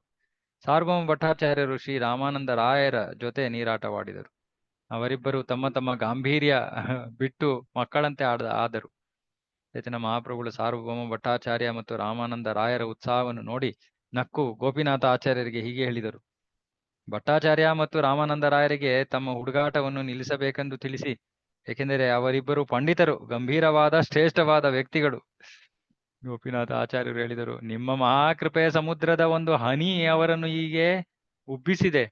ನಿಮ್ಮ ಕರುಣಾಸಾಗರದ ಒಂದು ಹನಿಯು ಸುಮೇರು ಮತ್ತು ಮಂದರದಂತಹ ದೊಡ್ಡ ದೊಡ್ಡ ಪರ್ವತಗಳನ್ನೇ ಮುಳುಗಿಸಬಲ್ಲದು. ಅವಕ್ಕೆ ಹೋಲಿಸಿದರೆ ಇವರಿಬ್ಬರು ಸಣ್ಣ ಸಣ್ಣ ಬೆಟ್ಟಗಳಾದ್ದರಿಂದ ಅವರು ನಿಮ್ಮ ಕರುಣಾಸಾಗರದಲ್ಲಿ ಮುಳುಗಿರುವುದು ಆಶ್ಚರ್ಯವೇನಲ್ಲ. ತರ್ಕವೆನ್ನುವುದು ಎಣ್ಣೆಯನ್ನೆಲ್ಲ ತೆಗೆದು ಉಳಿದ ಹಿಂಡಿಯಂತೆ. ಭಟ್ಟಾಚಾರ್ಯರು ಅಂತಹ ಹಿಂಡಿಯನ್ನು ತಿಂದುಕೊಂಡು ತಮ್ಮ ಜೀವಮಾನ ಕಳೆದರು. ಆದರೆ ಈಗ ನೀವು ನಿಮ್ಮ ದಿವ್ಯ ಲೀಲೆಗಳ ಅಮೃತವನ್ನು ಕುಡಿಸಿದ್ದೀರಿ. ಇದು ಖಂಡಿತವಾಗಿ ಅವರ ಮೇಲೆ ನೀವು ತೋರಿಸಿರುವ ಕೃಪೆ. ಗೋಪಿನಾಥ ಆಚಾರ್ಯರು ಮಾತಾಡಿ ಮುಗಿಸಿದ ನಂತರ ಚೈತನ್ಯ ಮಹಾಪ್ರಭುಗಳು ನಕ್ಕು ಅದ್ವೈತ ಆಚಾರ್ಯರನ್ನು ಕರೆಸಿ ಶೇಷನಾಗನಂತೆ ಹಾಸಿಗೆಯಾಗಿ ನಟಿಸಬೇಕೆಂದು ಹೇಳಿದರು. ನೀರಿನ ಮೇಲೆ ತೇಲುತ್ತಿದ್ದ ಅದ್ವೈತ ಪ್ರಭುಗಳ ಮೇಲೆ ಮಲಗಿಕೊಂಡು ಚೈತನ್ಯ ಮಹಾಪ್ರಭುಗಳು ಶೇಷ ಶಾಯಿ ವಿಷ್ಣುವಿನ ಲೀಲೆಯನ್ನು ಪ್ರದರ್ಶಿಸಿದರು. ಅನಂತ ಶೇಷ. ಯಾಕಂದ್ರೆ ಆ, ಅದ್ವೈತ ಆಚಾರ್ಯರು ಶೇಷ. ಹ್ಮ್ ಆ, ಹ್ಮ್ ನೀರಿನ ಮೇಲೆ ಅವರು ತೇಲಾಡ್ತಾ ಇರುವಂಗೆ ಅವರು ಅನಂತ ಶೇಷನ ತರ ಮಲಗಿದ್ದಾರೆ. ಚೈತನ್ಯ ಮಹಾಪ್ರಭುಗಳು ವಿಷ್ಣುವಿನ ಲೀಲೆಯನ್ನು ಶೇಷಶಾಹಿ ವಿಷ್ಣುವಿನ ಲೀಲೆಯನ್ನು ಪ್ರದರ್ಶಿಸಿದರು.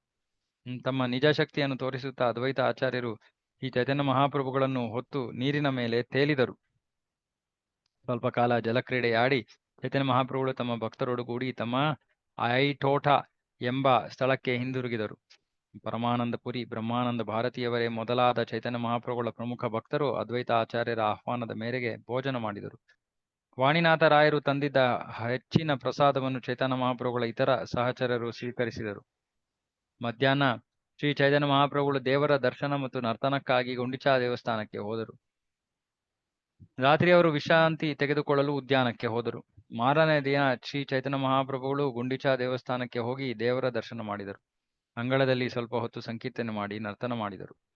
ತಮ್ಮ ಭಕ್ತರ ಜೊತೆ ಚೈತನ್ಯ ಮಹಾಪ್ರಭುಗಳು ಅನಂತರ ಉದ್ಯಾನಕ್ಕೆ ತೆರಳಿ ಬೃಂದಾವನ ಲೀಲೆಗಳನ್ನು ಮಾಡಿದರು. ಉದ್ಯಾನದಲ್ಲಿ ನಾನಾ ಬಗೆಯ ಮರಗಳು, ಬಳ್ಳಿಗಳು ಇದ್ದವು. ಶ್ರೀ ಚೈತನ್ಯ ಮಹಾಪ್ರಭುಗಳನ್ನು ನೋಡಿ ಅವು ಹರ್ಷಿತವಾದವು. ನಿಜವಾಗಿ ಪಕ್ಷಿಗಳು ಚಿಲಿಪಿಲಿಗುಟ್ಟಿದವು. ದುಂಬಿಗಳು ಝೇಂಕರಿಸುತ್ತಿದ್ದವು. ತಂಗಾಳಿ ಬೀಸುತ್ತಿತ್ತು. ಚೈತನ್ಯ ಮಹಾಪ್ರಭುಗಳು ಪ್ರತಿಯೊಂದು ಮರದ ಅಡಿಯಲ್ಲಿ ನರ್ತನ ಮಾಡುತ್ತಿದ್ದಾಗ ವಾಸುದೇವ ದತ್ತರು ಏಕಾಂಗಿಯಾಗಿ ಹಾಡುತ್ತಿದ್ದರು. ವಾಸುದೇವ ದತ್ತರು ಪ್ರತಿಯೊಂದು ಮರದ ಅಡಿಯಲ್ಲೂ ಬೇರೆ ಬೇರೆ ಹಾಡನ್ನು ಹಾಡುತ್ತಿದ್ದಂತೆ ಚೈತನ್ಯ ಮಹಾಪ್ರಭುಗಳು ಅತ್ಯಂತ ಭಾವಾವೇಶದಿಂದ ಏಕಾಂಗಿಯಾಗಿ ನರ್ತಿಸುತ್ತಿದ್ದರು. ಅನಂತರ ಶ್ರೀ ಚೈತನ್ಯ ಮಹಾಪ್ರಭುಗಳು ವಕ್ರೇಶ್ವರ ಪಂಡಿತರಿಗೆ ನರ್ತನ ಮಾಡುವಂತೆ ಆದೇಶ ಮಾಡಿದರು. ಅವರು ನರ್ತಿಸಲಾರಂಭಿಸುತ್ತಿದ್ದಂತೆ ಪ್ರಭುಗಳು ಹಾಡಲಾರಂಭಿಸಿದರು. ಸ್ವರೂಪ ದಾಮೋದರರಂತಹ ಭಕ್ತರು ಮತ್ತಿತರ ಕೀರ್ತನೆ ಮಾಡುವವರು ಈ ಚೈತನ್ಯ ಮಹಾಪ್ರಭುಗಳ ಜೊತೆ ಹಾಡಲಾರಂಭಿಸಿದರು. ಪ್ರೇಮಾವೇಶ ಉಕ್ಕಿ ಹರಿದು ಅವರಿಗೆ ಕಾಲ ಸಂದರ್ಭಗಳ ಪರಿವೆಯೇ ಇರಲಿಲ್ಲ. ಆ ಉದ್ಯಾನದಲ್ಲಿ ಕೆಲ ಕಾಲ ಲೀಲೆಗಳನ್ನು ಮಾಡಿ ಅವರೆಲ್ಲರೂ ನರೇಂದ್ರ ಸರೋವರಕ್ಕೆ ಹೋಗಿ ನೀರಾಟವಾಡಿ ನಲಿದಾಡಿದರು. ನೀರಿನಲ್ಲಿ ಆಟವಾಡಿದ ನಂತರ ಚೈತನ್ಯ ಮಹಾಪ್ರಭುಗಳು ಉದ್ಯಾನಕ್ಕೆ ಹಿಂದಿರುಗಿ ಭಕ್ತರ ಜೊತೆ ಪ್ರಸಾದ ಸ್ವೀಕರಿಸಿದರು. 9 ದಿವಸ ಸತತವಾಗಿ ಶ್ರೀ ಜಗನ್ನಾಥ ದೇವರು ಗುಂಡಿಚಾ ದೇವಸ್ಥಾನದಲ್ಲಿ ಇದ್ದರು. ಆ ಸಮಯದಲ್ಲಿ ಚೈತನ್ಯ ಮಹಾಪ್ರಭುಗಳು ಅಲ್ಲಿ ಇದ್ದು ತಮ್ಮ ಭಕ್ತರ ಜೊತೆ ಈಗಾಗಲೇ ವಿವರಿಸಿದ ಲೀಲೆಗಳನ್ನು ಮಾಡಿದರು. ಅವರು ಲೀಲೆಗಳನ್ನು ಮಾಡಿದ ಉದ್ಯಾನ ತುಂಬಾ ದೊಡ್ಡದು ಮತ್ತು ಅದಕ್ಕೆ ಜಗನ್ನಾಥ ವಲ್ಲಭ ಎಂದು ಹೆಸರಿಡಲಾಯಿತು. ಶ್ರೀ ಚೈತನ್ಯ ಮಹಾಪ್ರಭುಗಳು ಅಲ್ಲಿ 9 ದಿನಗಳ ಕಾಲ ವಿಶ್ರಾಂತಿ ತೆಗೆದುಕೊಂಡರು. ಜಗನ್ನಾಥ ವಲ್ಲಭ. ಹೇರಾ ಪಂಚಮಿ ಹಬ್ಬ ಹತ್ತಿರ ಬರುತ್ತಿದೆ ಎಂಬುದನ್ನು ತಿಳಿದು ರಾಜ ಪ್ರತಾಪರುದ್ರನು ಕಾಶಿ ಮಿಶ್ರರ ಜೊತೆ ಗಮನವಿಟ್ಟು ಅದರ ಬಗ್ಗೆ ಮಾತನಾಡಿದನು. ನಾಳೆ ಹೇರಾ ಪಂಚಮಿ ಅಥವಾ ಲಕ್ಷ್ಮೀ ವಿಜಯ ಹಬ್ಬ. ಆ ಹಬ್ಬವನ್ನು ಹಿಂದೆಂದೂ ಮಾಡಿರದಿದ್ದ ರೀತಿಯಲ್ಲಿ ಮಾಡಬೇಕು. ಭಾವಾರ್ಥ: ಹೇರಾ ಪಂಚಮಿ ಹಬ್ಬವು ರಥಯಾತ್ರೆ ಆದ 5ನೇ ದಿವಸ ಬರುತ್ತದೆ. ಜಗನ್ನಾಥ ದೇವರು ತನ್ನ ಪತ್ನಿಯಾದ ಲಕ್ಷ್ಮಿಯನ್ನು ಬಿಟ್ಟು ಬೃಂದಾವನಕ್ಕೆ ಇದೇ ಗುಂಡಿಚಾ ದೇವಸ್ಥಾನಕ್ಕೆ ಹೋಗಿದ್ದಾನೆ. ವಿರಹದಿಂದ ಲಕ್ಷ್ಮಿಯು ಜಗನ್ನಾಥನನ್ನು ನೋಡಲು ಗುಂಡಿಚಾ ದೇವಸ್ಥಾನಕ್ಕೆ ಬರಲು ತೀರ್ಮಾನಿಸುತ್ತಾಳೆ. ಲಕ್ಷ್ಮಿಯು ಗುಂಡಿಚಾ ದೇವಸ್ಥಾನಕ್ಕೆ ಬರುವುದನ್ನು ಹೇರಾ ಪಂಚಮಿ ಎಂದು ಆಚರಿಸುತ್ತಾರೆ. ಕೆಲವು ವೇಳೆ ಇದನ್ನು ಅತಿವಾದಿಗಳು ತಪ್ಪಾಗಿ ಹರಾ ಪಂಚಮಿ ಎಂದು ಹೇಳುತ್ತಾರೆ. ಹೇರಾ ಎಂದರೆ ನೋಡುವುದು ಎಂದರ್ಥ. ಇಲ್ಲಿ ಲಕ್ಷ್ಮಿಯು ಜಗನ್ನಾಥ ದೇವರನ್ನು ನೋಡಲು ಹೋಗುವುದನ್ನು ಸೂಚಿಸುತ್ತದೆ. ಪಂಚಮಿ ಎಂದರೆ 5ನೆಯ ದಿನ ಎಂದರ್ಥ. ಇದು ಚಂದ್ರಮಾನ ಪಂಚಾಂಗದಲ್ಲಿ 5ನೇ ದಿನ ಆಗುತ್ತದೆ. ರಾಜ ಪ್ರತಾಪರುದ್ರ ಹೇಳಿದನು, ಈ ಉತ್ಸವವನ್ನು ಎಷ್ಟು ವೈಭವೋಪೇತವಾಗಿ ಮಾಡಬೇಕೆಂದರೆ ಅದನ್ನು ನೋಡಿ ಶ್ರೀ ಚೈತನ್ಯ ಮಹಾಪ್ರಭುಗಳು ಆನಂದ ತುಂದಿಲರಾಗಿ ನಿಬ್ಬೆರಗಾಗಿ ಬಿಡಬೇಕು. ವಿಗ್ರಹದ ಉಗ್ರಾಣದಲ್ಲಿ ಮತ್ತು ನನ್ನ ಉಗ್ರಾಣದಲ್ಲಿ ಎಷ್ಟು ಮುದ್ರಿತ ವಸ್ತ್ರಗಳು, ಸಣ್ಣ ಸಣ್ಣ ಗೆಜ್ಜೆಗಳು, ಛತ್ರಗಳು ಮತ್ತು ಚಾಮರಗಳು ಇವೆಯೋ ಅಷ್ಟನ್ನೂ ತೆಗೆದುಕೊಳ್ಳಿ. ಎಲ್ಲಾ ಬಗೆಯ ಸಣ್ಣದಾದ ದೊಡ್ಡ ಬಾವುಟಗಳನ್ನು, ಗಂಟೆಗಳನ್ನು ಸಂಗ್ರಹಿಸಿ ಅನಂತರ ವಾಹಕವನ್ನು ಅಲಂಕಾರ ಮಾಡಿ ಅದರ ಜೊತೆ ನಾನಾ ಸಂಗೀತ ಹಾಗೂ ನರ್ತನ ತಂಡಗಳು ಹೋಗಲಿ. ಹೀಗೆ ವಾಹಕವನ್ನು ಆಕರ್ಷಕವಾಗಿ ಸಿಂಗರಿಸಿ ನೀವು 2ರಷ್ಟು ಪ್ರಸಾದವನ್ನು ಮಾಡಬೇಕು. ರಥಯಾತ್ರೆಯಲ್ಲಿ ಮಾಡುವುದಕ್ಕಿಂತಲೂ ಹೆಚ್ಚು ಪ್ರಸಾದ ಮಾಡಿ. ಯಾವುದೇ ತೊಂದರೆ ಇಲ್ಲದೆ ಚೈತನ್ಯ ಮಹಾಪ್ರಭುಗಳು ತಮ್ಮ ಎಲ್ಲಾ ಭಕ್ತರ ಜೊತೆ ಬಂದು ದೇವರ ದರ್ಶನ ಮಾಡುವ ರೀತಿಯಲ್ಲಿ ಹಬ್ಬವನ್ನು ಏರ್ಪಡಿಸಿ. ಬೆಳಗ್ಗೆ ಬೆಳಗ್ಗೆ ಶ್ರೀ ಚೈತನ್ಯ ಮಹಾಪ್ರಭುಗಳು ತಮ್ಮ ಆಪ್ತ ಶಿಷ್ಯರನ್ನೆಲ್ಲ ಜೊತೆಯಲ್ಲಿ ಕರೆದುಕೊಂಡು ಸುಂದರಾಚಲದ ಜಗನ್ನಾಥನ ದೇವರನ್ನು ನೋಡಲು ಹೋದರು. ಸುಂದರಾಚಲ ಅಂದ್ರೆ ಗುಂಡಿಚಾ ದೇವಸ್ಥಾನ. ಮತ್ತೆ ಜಗನ್ನಾಥಪುರಿಯ ದೇವಸ್ಥಾನ ನೀಲಾಚಲ. ಸುಂದರಾಚಲ, ನೀಲಾಚಲ. ಅನಂತರ ಶ್ರೀ ಚೈತನ್ಯ ಮಹಾಪ್ರಭುಗಳು ಅವರ ಶಿಷ್ಯರು ಅತ್ಯಂತ ಕಾತರದಿಂದ ಹೇರಾ ಪಂಚಮಿ ಉತ್ಸವವನ್ನು ನೋಡಲು ನೀಲಾಚಲಕ್ಕೆ ಹಿಂದಿರುಗಿದರು. ಕಾಶಿ ಮಿಶ್ರರು ಶ್ರೀ ಚೈತನ್ಯ ಮಹಾಪ್ರಭುಗಳನ್ನು ಆದರದಿಂದ ಬರಮಾಡಿಕೊಂಡರು. ಪ್ರಭುಗಳನ್ನು ಅವರ ಶಿಷ್ಯರನ್ನು ಸುಂದರವಾದ ಸ್ಥಳಕ್ಕೆ ಒಯ್ದು ಅವರನ್ನು ಅಲ್ಲಿ ಕುಳ್ಳಿರಿಸಿದರು. ಆಸನದಲ್ಲಿ ಕುಳಿತ ಶ್ರೀ ಚೈತನ್ಯ ಮಹಾಪ್ರಭುಗಳಿಗೆ ಭಕ್ತಿ ಸೇವೆಯ ಒಂದು ರಸ ವಿಶೇಷವನ್ನು ಕೇಳುವ ಮನಸ್ಸಾಯಿತು. ಆಗ ಮಂದಹಾಸದಿಂದ ಅವರು ಸ್ವರೂಪ ದಾಮೋದರನ್ನು ಕೇಳಲಾರಂಭಿಸಿದರು. ಜಗನ್ನಾಥ ದೇವರು ಸಹಜವಾಗಿ ದ್ವಾರಕಾ ಧಾಮದಲ್ಲಿ ತನ್ನ ಲೀಲೆಗಳನ್ನು ಆನಂದಿಸಿ ತನ್ನ ಸಹಜವಾದ ಔದಾರ್ಯವನ್ನು ಪ್ರಕಟಿಸಿದರು. ವರ್ಷಕ್ಕೊಮ್ಮೆ ವೃಂದಾವನವನ್ನು ನೋಡಲು ಅವನಿಗೆ ಅಪಾರ ಕಾತರ.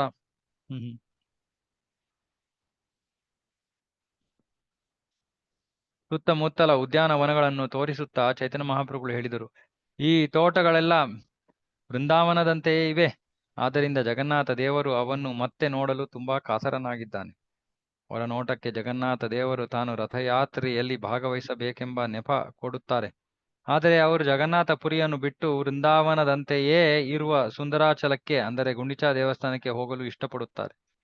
ಜಗನ್ನಾಥ ದೇವರು ಅಲ್ಲಿ ಹಗಲು ರಾತ್ರಿ ನಾನಾ ಪುಷ್ಪೋದ್ಯಾನಗಳಲ್ಲಿ ತನ್ನ ಲೀಲಾ ವಿನೋದಗಳಲ್ಲಿ ತೊಡಗಿರುತ್ತಾರೆ. ಅವರು ತಮ್ಮೊಡನೆ ಲಕ್ಷ್ಮೀದೇವಿಯನ್ನು ಏಕೆ ಒಯ್ಯುವುದಿಲ್ಲ? ಸ್ವರೂಪ ದಾಮೋದರು ಹೇಳಿದರು, ಪ್ರಭು ಇದಕ್ಕೆ ಕಾರಣ ಇಷ್ಟೇ, ವೃಂದಾವನ ಲೀಲೆಗಳಲ್ಲಿ ಲಕ್ಷ್ಮಿಗೆ ಪ್ರವೇಶವಿಲ್ಲ. ವೃಂದಾವನ ಲೀಲೆಗಳಲ್ಲಿ ಸಹಾಯಕರೆಂದರೆ ಗೋಪಿಯರೇ, ಬೇರೆ ಯಾರೂ ಇಲ್ಲ. ಗೋಪಿಯರನ್ನು ಬಿಟ್ಟು ಬೇರೆ ಯಾರೂ ಕೃಷ್ಣನ ಮನಸ್ಸನ್ನು ಸೆಳೆಯಲಾರರು. ಪ್ರಭುಗಳು ಹೇಳಿದರು, ರಥಯಾತ್ರೆಯನ್ನು ನೆಪವಾಗಿಟ್ಟುಕೊಂಡು ಕೃಷ್ಣನು ಅಲ್ಲಿಗೆ ಸುಭದ್ರೆ ಮತ್ತು ಬಲದೇವರ ಜೊತೆ ಹೋಗುತ್ತಾನೆ. ಕೃಷ್ಣನ ಲೀಲೆಗಳಲ್ಲಿ ಏನೂ ದೋಷವಿಲ್ಲದಿರುವುದರಿಂದ ಲಕ್ಷ್ಮಿಯು ಏಕೆ ಕೋಪ ಮಾಡಿಕೊಳ್ಳುತ್ತಾಳೆ? ಕೃಷ್ಣನ ಲೀಲೆಗಳಲ್ಲಿ ಏನೂ ದೋಷವಿಲ್ಲುವುದರಿಂದ ಲಕ್ಷ್ಮಿಯು ಏಕೆ ಕೋಪ ಮಾಡಿಕೊಳ್ಳುತ್ತಾಳೆ? ತಿರುಗಾದೇವತೆ. ಸ್ವರೂಪ ದಾಮೋದರು ಹೇಳಿದರು, ತನ್ನ ಪ್ರೇಮಿಯು ಅತ್ಯಲ್ಪ ಪ್ರಮಾಣದ ಉದಾಸೀನತೆ ತೋರಿಸಿದರೂ ಪ್ರೇಮ ಪೀಡಿತಳಾದವಳು ಕೂಡಲೇ ಕೋಪಗೊಳ್ಳುವುದು ಸಹಜ. ಸ್ವರೂಪ ದಾಮೋದರ ಮತ್ತು ಶ್ರೀ ಚೈತನ್ಯ ಮಹಾಪ್ರಭುಗಳು ಮಾತನಾಡುತ್ತಿದ್ದಾಗ ಲಕ್ಷ್ಮಿಯ ಮೆರವಣಿಗೆ ಬಂದಿತು. ಆಕೆಯನ್ನು 4 ನಾನಾ ಬಗೆಯ ರತ್ನಗಳಿಂದ ಖಚಿತವಾದ ಚಿನ್ನದ ಪಲ್ಲಕ್ಕಿಯ ಮೇಲೆ ಹೊತ್ತಿದ್ದರು. ಪಲ್ಲಕ್ಕಿಯ ಸುತ್ತು ಜನರು ಛತ್ರ ಚಾಮರಗಳನ್ನು ಪತಾಕೆಗಳನ್ನು ಹೊತ್ತಿದ್ದರು. ಆದರೆ ಹಿಂದೆ ಗಾಯಕರು ನರ್ತಕಿಯರು ಇದ್ದರು. ಅದರ ಹಿಂದೆ ಸೇವಕಿಯರು ಕೊಡಗಳು ಚಾಮರಗಳು ಮತ್ತು ಅಡಿಕೆ ಪೆಟ್ಟಿಗೆಗಳನ್ನು ಹೊತ್ತುಕೊಂಡು ಹೋಗುತ್ತಿದ್ದರು. 100 ಜನ ಸೇವಕಿಯರು ಆಕರ್ಷಕವಾದ ವೇಷಭೂಷಣಗಳನ್ನು ತೊಟ್ಟು ಬೆಲೆ ಬಾಳುವ ಕಂಠಹಾರಗಳನ್ನು ಧರಿಸಿದ್ದರು. ತನ್ನ ಕುಟುಂಬದ ಸದಸ್ಯರ ಜೊತೆ ಅವರೆಲ್ಲರೂ ಅಸಾಧಾರಣ ಐಶ್ವರ್ಯದಿಂದ ಮೆರೆಯುತ್ತಿದ್ದರು. ಲಕ್ಷ್ಮೀದೇವಿಯು ಕುಪಿತಳಾಗಿ ದೇವಸ್ಥಾನದ ಪ್ರಧಾನ ದ್ವಾರದ ಬಳಿ ಬಂದಳು. ಮೆರವಣಿಗೆ ಬಂದಾಗ ಲಕ್ಷ್ಮಿಯ ದಾಸಿಯರು ಜಗನ್ನಾಥನ ಪ್ರಮುಖ ಸೇವಕರನ್ನು ಬಂಧಿಸಲಾರಂಭಿಸಿದರು. ಆ ಸೇವಕಿಯರು ಜಗನ್ನಾಥನ ಸೇವಕರನ್ನು ಬಂಧಿಸಿ ಕೋಳ ಹಾಕಿ ಲಕ್ಷ್ಮಿಯ ಕಾಲಿಗೆ ಬೀಳುವಂತೆ ಮಾಡಿದರು. ನಿಜವಾಗಿ ಅವರು ತಮ್ಮ ಸಂಪತ್ತನ್ನೆಲ್ಲ ಅಪಹರಿಸಿದ ಕಳ್ಳರನ್ನು ಬಂಧಿಸಿದರು. ಸೇವಕರು ಲಕ್ಷ್ಮಿಯ ಪಾದ ಕಮಲಗಳಿಗೆ ಬಿದ್ದಾಗ ಅವರು ಹೆಚ್ಚು ಕಡಿಮೆ ಪ್ರಜ್ಞಾಹೀನರಾದರು. ಅವರನ್ನು ದಂಡಿಸಿ ಗೇಲಿ ಮಾಡಿ ಕೆಟ್ಟ ಮಾತುಗಳಲ್ಲಿ ಬೈದರು. ಶ್ರೀ ಚೈತನ್ಯ ಮಹಾಪ್ರಭುಗಳ ಜೊತೆ ಇದ್ದವರು ಲಕ್ಷ್ಮೀದೇವಿಯ ಸೇವಕಿಯರ ಸೊಕ್ಕಿನ ವರ್ತನೆಯನ್ನು ನೋಡಿದಾಗ ಅವರು ಕೈಗಳಿಂದ ತಮ್ಮ ಮುಖಗಳನ್ನು ಮುಚ್ಚಿಕೊಂಡು ನಗಲಾರಂಭಿಸಿದರು. ರೂಪ ದಾಮೋದರು ಹೇಳಿದರು, ಈ 3 ಲೋಕಗಳಲ್ಲಿ ಇಂಥ ಹಮ್ಮು ಇಲ್ಲ. ಕನಿಷ್ಠ ಪಕ್ಷ ನಾನಂತೂ ನೋಡಿಯೂ ಇಲ್ಲ, ಕೇಳಿಯೂ ಇಲ್ಲ. ಒಬ್ಬ ಹೆಂಗಸು ಉಪೇಕ್ಷಿತಳಾದಾಗ, ನಿರಾಶೆ ಉಂಟಾದಾಗ ಹಮ್ಮಿನಿಂದ ತನ್ನ ಆಭರಣಗಳನ್ನೆಲ್ಲ ಕಳಚಿ ಬಿಡುತ್ತಾಳೆ ಮತ್ತು ಜೋಲು ಮುಖ ಹಾಕಿಕೊಂಡು ತನ್ನ ಉಗುರುಗಳಿಂದ ಗೆರೆ ಎಳೆಯುತ್ತಾಳೆ. ಈ ಬಗೆಯ ಅಭಿಮಾನವನ್ನು ನಾನು ಕೃಷ್ಣನ ಪರಮ ಸ್ವಾಭಿಮಾನಿ ಮಹಿಷಿಯಾದ ಸತ್ಯಭಾಮೆಯಲ್ಲಿ ಕೇಳಿದ್ದೇನೆ. ದಿವ್ಯ ರಸಗಳ ಆಗರವಾದ ವೃಂದಾವನದ ಗೋಪಿಯರಲ್ಲೂ ನಾನು ಇದನ್ನು ಕೇಳಿದ್ದೇನೆ. ಆದರೆ ಲಕ್ಷ್ಮಿಯಲ್ಲಿ ನಾನು ಬೇರೆ ಬಗೆಯ ಸ್ವಾಭಿಮಾನವನ್ನು ನೋಡುತ್ತೇನೆ. ಆಕೆ ತನ್ನ ಶ್ರೀಮಂತಿಕೆಯನ್ನು ಮೆರೆದು ತನ್ನ ಪತಿಯ ಮೇಲೆಯೇ ಆಕ್ರಮಣ ಮಾಡಲು ತನ್ನ ಸೈನಿಕರ ಜೊತೆ ಹೋಗುತ್ತಾಳೆ. ಹೇಳ್ತಾರೆ, ಸಾಮಾನ್ಯವಾಗಿ ಹೆಂಡತಿಗೆ ಬೇಸರ ಆದ್ರೆ ಅವಳು ತನ್ನ ಆಭರಣಗಳನ್ನೆಲ್ಲ ಬಿಚ್ಚು ಜೋಲು ಮುಖ ಹಾಕೊಂಡು ಕೂತಿರ್ತಾಳೆ. ಅದನ್ನ ದ್ವಾರಕೆಯ ರಾಣಿಯರು ಮಾಡ್ತಾರೆ. ಆದ್ರೆ ಇಲ್ಲಿ ಗೋಪಿಯರು ಮಾಡ್ತಾರೆ. ಲಕ್ಷ್ಮಿ ಏನೋ ಬೇರೆ ತರವ. ಅಭಿಮಾನವನ್ನು ನೋಡ್ತಾ ಇದ್ದೀನಿ. ಶ್ರೀಮಂತಿಕೆಯೊಂದಿಗೆ ಅವಳು ಮೆರಿತಾ ಇದ್ದಾಳೆ. ಮತ್ತೆ ಪತಿಯ ಮೇಲೆ ಆಕ್ರಮಣ ಮಾಡ್ತಾ ಇದ್ದಾಳೆ. ಚೈತನ್ಯ ಮಹಾಪ್ರಭುಗಳು ಹೇಳಿದರು, ದಯವಿಟ್ಟು ವೃಂದಾವನದಲ್ಲಿ ಪ್ರಕಟವಾದ ನಾನಾ ಬಗೆಯ ಸ್ವಾಭಿಮಾನಗಳ ಬಗೆಗೆ ತಿಳಿಸಿ. ರೂಪ ದಾಮೋದರು ಹೇಳಿದರು, ಗೋಪಿಯರ ಸ್ವಾಭಿಮಾನವು 100 ಉಪನದಿಗಳುಳ್ಳ ನದಿಯಂತೆ. ಇದೆಷ್ಟೊಂದು ನಮ್ಗೆ ಅರ್ಥ ಆಗಲ್ಲ, ಯೋಚನೆ ಮಾಡ್ಬಿಡಿ, ಕೇಳ್ಕೊಂಡು ಹೋಗೋಣ. ಪ್ರೇಮದ ಲಕ್ಷಣಗಳು ಪ್ರಕಾರಗಳು ಬೇರೆ ಬೇರೆ ಹೆಂಗಸರಲ್ಲಿ ಬೇರೆ ಬೇರೆ ರೀತಿಯಲ್ಲಿರುತ್ತವೆ. ಓಕೆ, ಇದನ್ನ ಕೇಳ್ತಿರುವಾಗ ಇದು ಸಾಮಾನ್ಯ ಭೌತಿಕ ಸ್ತ್ರೀಯರ ಒಂದು ಹೋಲಿಕೆಯಲ್ಲಿ ನೋಡ್ಬೇಡಿ, ಭಗವಂತನ ಅಲೌಕಿಕ ಲೀಲೆ ಅಂತ ಶ್ರವಣ ಮಾಡಿ. ಅವರ ಅಸೂಯೆಯಿಂದ ಕೂಡಿದ ಕೋಪವು ನಾನಾ ಬಗೆಗಳನ್ನು ಗುಣಗಳನ್ನು ತಳೆಯುತ್ತದೆ. ಗೋಪಿಯರ ನಾನಾ ಬಗೆಯ ಈರ್ಷ್ಯಾಯುಕ್ತ ಕೋಪದ ಬಗ್ಗೆ ಪೂರ್ತಿಯಾಗಿ ನಾನು ಹೇಳಲಾರೆ, ಆದರೆ ಕೆಲವು ತತ್ವಗಳು ಅವುಗಳ ಬಗ್ಗೆ ಸೂಚನೆ ನೀಡುತ್ತವೆ. ಈರ್ಷ್ಯಾ ಕೋಪವುಳ್ಳ ಹೆಂಗಸರಲ್ಲಿ 3 ಬಗೆ: ಶಾಂತ ಸ್ತ್ರೀಯರು, ಚಡಪಡಿಸುವ ಸ್ತ್ರೀಯರು ಮತ್ತು ಶಾಂತರಾಗಿಯೂ ಚಡಪಡಿಸುತ್ತಲೂ ಇರುವ ಸ್ತ್ರೀಯರು. ಶಾಂತ ನಾಯಿಕೆಯು ದೂರದಿಂದ ತನ್ನ ನಾಯಕನು ಬರುತ್ತಿರುವುದನ್ನು ನೋಡಿದಾಗ ಅವನನ್ನು ಬರಮಾಡಿಕೊಳ್ಳಲು ಕೂಡಲೇ ಎದ್ದು ನಿಲ್ಲುತ್ತಾಳೆ. ಆತ ಹತ್ತಿರ ಬಂದಾಗ ತಕ್ಷಣ ಕುಳಿತುಕೊಳ್ಳಲು ಆಸನ ನೀಡುತ್ತಾಳೆ. ಶಾಂತ ಸ್ವಭಾವದ ನಾಯಕಿಯು ತನ್ನ ಕೋಪವನ್ನು ಹೃದಯದಲ್ಲಿ ಮುಚ್ಚಿಟ್ಟು ಹೊರನೋಟಕ್ಕೆ ಇನಿದಾದ ಮಾತುಗಳನ್ನಾಡುವಳು. ಪ್ರಿಯಕರನು ಆಕೆಯನ್ನು ಆಲಂಗಿಸಿದಾಗ ಆಕೆಯೂ ಅವನನ್ನು ಆಲಂಗಿಸುವಳು. ಶಾಂತ ನಾಯಕಿಯು ತನ್ನ ನಡವಳಿಕೆಯಲ್ಲಿ ತುಂಬಾ ಸರಳ. ತನ್ನ ಈರ್ಷ್ಯಾ ಕೋಪವನ್ನು ತನ್ನ ಹೃದಯದಲ್ಲಿಟ್ಟುಕೊಂಡು ಮೃದುವಾದ ಮಾತುಗಳಿಂದ ನಗೆಯಿಂದ ಪ್ರಿಯಕರನದೇ ಪ್ರೇಮ ಸನ್ನಾಹಗಳನ್ನು ತಿರಸ್ಕರಿಸುತ್ತಾಳೆ. ಚಡಪಡಿಸುವ ನಾಯಕಿಯಾದರೂ ಕೆಲವು ವೇಳೆ ತನ್ನ ಪ್ರಿಯಕರನನ್ನು ಕಠೋರ ವಾಕ್ಯಗಳಿಂದ ನಿಂದಿಸುತ್ತಾಳೆ. ಕೆಲವು ವೇಳೆ ಅವನ ಕಿವಿಗಳನ್ನು ಎಳೆಯುತ್ತಾಳೆ. ಕೆಲವು ವೇಳೆ ಅವನನ್ನು ಹೂಮಾಲೆಯಿಂದ ಬಂಧಿಸುತ್ತಾಳೆ. ಶಾಂತ ಮತ್ತು ಚಡಪಡಿಕೆಗಳುಳ್ಳ ನಾಯಕಿಯು ಸದಾ ಕೊಂಕು ಮಾತುಗಳಿಂದ ಗೇಲಿ ಮಾಡುತ್ತಾಳೆ. ಆಕೆಯು ಕೆಲವು ವೇಳೆ ತನ್ನ ಪ್ರಿಯಕರನನ್ನು ಹೊಗಳುತ್ತಾಳೆ, ಕೆಲವು ವೇಳೆ ನಿಂದಿಸುತ್ತಾಳೆ, ಇನ್ನೂ ಕೆಲವು ವೇಳೆ ಉದಾಸೀನವಾಗಿರುತ್ತಾಳೆ. ನಾಯಕಿಯರನ್ನು ಮುಗ್ಧೆ, ಮಧ್ಯೆ ಮತ್ತು ಪ್ರಗಲ್ಭೆ ಎಂಬ 3 ವಿಧವಾಗಿ ವರ್ಗೀಕರಿಸಬಹುದು. ಮುಗ್ಧೆಯಾದ ನಾಯಕಿಗೆ ಈರ್ಷ್ಯೆಯ ಕ್ರೋಧದ ನಡೆತಗಳು ಬಹಳವಾಗಿ ತಿಳಿಯದು. ಮುಗ್ಧ ನಾಯಕಿಯು ಸುಮ್ಮನೆ ಮುಖವನ್ನು ಮುಚ್ಚಿಕೊಂಡು ಅಳುತ್ತಾಳೆ. ಪ್ರಿಯಕರನ ಸವಿ ಮಾತುಗಳನ್ನು ಕೇಳಿದಾಗ ಆಕೆ ಸಂತುಷ್ಟಳಾಗುತ್ತಾಳೆ. ಮಧ್ಯೆ ಮತ್ತು ಉದ್ಧಟ ಎಂಬ 2 ನಾಯಕಿಯರನ್ನು ಶಾಂತಳು, ಚಡಪಡಿಸುವವಳು ಮತ್ತು ಶಾಂತ ಹಾಗೂ ಚಡಪಡಿಸುವವಳು ಎಂದು ವರ್ಗೀಕರಿಸಬಹುದು. ಅವರ ಗುಣಲಕ್ಷಣಗಳನ್ನು ಮತ್ತೆ 3 ಭಾಗಗಳಾಗಿ ವರ್ಗೀಕರಿಸಬಹುದು. ಓಕೆ, ಇವರಲ್ಲಿ ಕೆಲವು ನಾಯಕಿಯರು ತುಂಬಾ ವಾಚಾಳಿಗಳು, ಇನ್ನು ಕೆಲವರು ಮೃದು ಮತ್ತೆ ಕೆಲವರು ಸಮಚಿತ್ತರು. ಪ್ರತಿಯೊಬ್ಬ ನಾಯಿಕೆಯು ಆಕೆಯ ಸ್ವಭಾವಕ್ಕೆ ತಕ್ಕಂತೆ ಶ್ರೀಕೃಷ್ಣನ ಪ್ರೇಮಾವೇಶವನ್ನು ಹೆಚ್ಚಿಸುತ್ತಾಳೆ. ಕೆಲವು ಗೋಪಿಯರು ವಾಚಾಳಿಗಳಾದರೂ ಕೆಲವರು ಮೃದುವಾಗಿಯೂ ಕೆಲವರು ಸಮಚಿತ್ತರಾಗಿಯೂ ಇದ್ದರೂ ಅವರೆಲ್ಲರೂ ದಿವ್ಯವಾಗಿಯೂ ನಿರ್ದುಷ್ಟರಾಗಿಯೂ ಇರುತ್ತಾರೆ. ಅವರು ತಮ್ಮ ಅನನ್ಯ ಸ್ವಭಾವದಿಂದ ಕೃಷ್ಣನನ್ನು ತುಷ್ಟಿಗೊಳಿಸುತ್ತಾರೆ. ಇದೆಲ್ಲ ಬೇರೆ ಬೇರೆ ತರದ ಮಾಧುರ್ಯ ರಸದ ತತ್ವಗಳು. ಇವು ನಮಗೆ ಅಷ್ಟು ನಾವಿವಾಗ ವರ್ಣನೆ ಮಾಡೋ ಅವಶ್ಯಕತೆ ಇಲ್ಲ. ಈ ಕಥನವನ್ನು ಕೇಳಿ ಚೈತನ್ಯ ಮಹಾಪ್ರಭುಗಳಿಗೆ ಅಪಾರ ಆನಂದವಾಯಿತು. ಅವರು ಮತ್ತೆ ಮತ್ತೆ ಸ್ವರೂಪ ದಾಮೋದರನ್ನು ಕಥನ ಮುಂದುವರಿಸಬೇಕೆಂದು ಕೇಳಿಕೊಂಡರು. ದಾಮೋದರ ಗೋಸ್ವಾಮಿ ಹೇಳಿದರು, ಕೃಷ್ಣನ ದಿವ್ಯ ರಸಗಳ ಒಡೆಯ ಮತ್ತು ದಿವ್ಯ ರಸಗಳನ್ನು ಆಸ್ವಾದಿಸುವವ. ಅವನ ದೇಹವು ದಿವ್ಯಾನಂದದಿಂದ ಕೂಡಿದೆ. ಕೃಷ್ಣನು ಸದಾ ಪ್ರೇಮೋತ್ಕರ್ಷದಿಂದಿರುತ್ತಾನೆ ಮತ್ತು ತನ್ನ ಭಕ್ತರ ಪ್ರೇಮಕ್ಕೆ ಅಧೀನನು. ಗೋಪಿಯರು ಶುದ್ಧ ಪ್ರೇಮವನ್ನು ದಿವ್ಯ ರಸವನ್ನು ಅನುಭವಿಸುವರು. ಗೋಪಿಯರ ಪ್ರೇಮದಲ್ಲಿ ದೋಷವಾಗಲಿ ಕಳಂಕವಾಗಲಿ ಇಲ್ಲ. ಆದ್ದರಿಂದ ಅವರು ಕೃಷ್ಣನಿಗೆ ಶ್ರೇಷ್ಠವಾದ ಸಂತೋಷವನ್ನು ನೀಡುತ್ತಾರೆ. ಪರಮ ಸತ್ಯನಾದ ಶ್ರೀಕೃಷ್ಣನು ಶರತ್ಕಾಲದಲ್ಲಿ ಪ್ರತಿನಿತ್ಯ ರಾತ್ರಿ ರಾಸಕ್ರೀಡೆಯಾಡುತ್ತಿದ್ದನು. ಅವನು ಈ ರಾಸ ನೃತ್ಯವನ್ನು ಬೆಳದಿಂಗಳಲ್ಲಿ ಪೂರ್ಣ ದಿವ್ಯ ರಸದಿಂದ ಮಾಡುತ್ತಿದ್ದನು. ಅವನು ಕಾವ್ಯಮಯವಾದ ಮಾತುಗಳನ್ನು ಬಳಸುತ್ತಿದ್ದನು. ಸ್ತ್ರೀಯರು ಅತೀವ ಆಕರ್ಷಿತರಾಗಿ ಅವನ ಸುತ್ತಲೂ ಇರುತ್ತಿದ್ದರು. ಗೋಪಿಯರನ್ನು ಎಡಪಕ್ಷ ಮತ್ತು ಬಲಪಕ್ಷ ಎಂದು ವಿಂಗಡಿಸಬಹುದು. 2 ಪಕ್ಷಗಳು ನಾನಾ ಪ್ರೇಮಾವೇಶ ಪ್ರಕಟಣೆಗಳಿಂದ ಕೃಷ್ಣನು ದಿವ್ಯ ರಸಗಳನ್ನು ಸವಿಯುವಂತೆ ಮಾಡುತ್ತವೆ. ಗೋಪಿಯರಲ್ಲೆಲ್ಲ ಶ್ರೀಮತಿ ರಾಧಾರಾಣಿ ಮುಖ್ಯಳು. ಆಕೆ ಪ್ರೇಮಾತಿಶಯವೆಂಬ ರತ್ನದ ಗಣಿ, ನಿರ್ಮಲವಾದ ದಿವ್ಯ ಮಧುರ ಪ್ರೇಮದ ಆಗರ.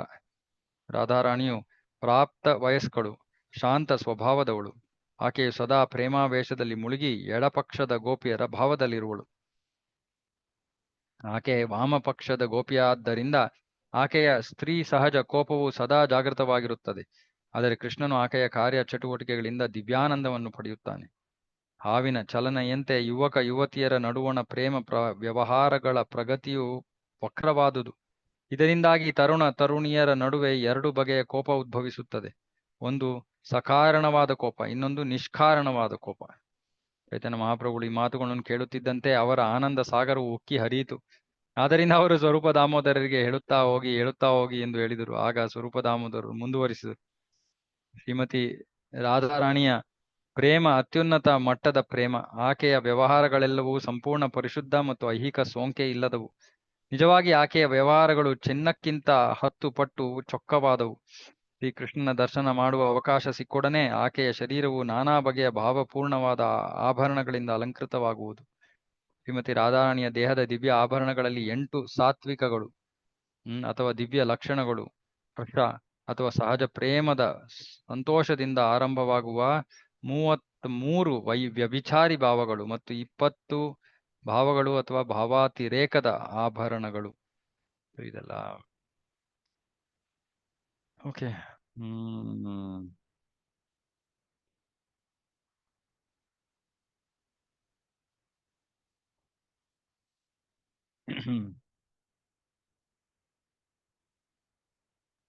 ಮುಂಚೆನೆ ಹೇಳಿದ್ನಲ್ಲ, ಇದೆಲ್ಲ ನಾವೇ ಅಧ್ಯಯನ ಮಾಡುವಂತ ವಿಷಯಗಳು, ಇದನ್ನ ಚರ್ಚೆ ಮಾಡುವಂತ ವಿಷಯಗಳಲ್ಲ. ಇದಕ್ಕೆ ನಾವು ಆ ಒಂದು ಪ್ರಗತಿಯ ಹಂತಕ್ಕೆ ಬರಬೇಕು, ಶುದ್ಧತೆಯ ಹಂತಕ್ಕೆ ಬರಬೇಕು. ಓಕೆ. ಇದನ್ನು ಕೇಳಿ ಶ್ರೀ ಚೈತನ್ಯ ಮಹಾಪ್ರಭುಗಳು ಅತೀವ ಸಂತುಷ್ಟರಾಗಿ ಸಂತೋಷಾತಿರೇಕದಲ್ಲಿ ಮುಳುಗಿ ಸ್ವರೂಪ ದಾಮೋದರ ಗೋಸ್ವಾಮಿಯವರನ್ನು ತಬ್ಬಿಕೊಂಡರು. ಅನಂತರ ಚೈತನ್ಯ ಮಹಾಪ್ರಭುಗಳು ಸ್ವರೂಪ ದಾಮೋದರರಿಗೆ ಹೇಳಿದರು, ಈ ಗೋವಿಂದನ ಮನಸ್ಸನ್ನು ಆಕರ್ಷಿಸಿದ ಶ್ರೀಮತಿ ರಾಧಾರಾಣಿಯ ದೇಹವನ್ನು ಅಲಂಕರಿಸಿದ ಭಾವಾವೇಶದ ಅಲಂಕರಣಗಳ ಬಗ್ಗೆ ದಯವಿಟ್ಟು ಹೇಳಿ. ಓಕೆ, ಇನ್ನು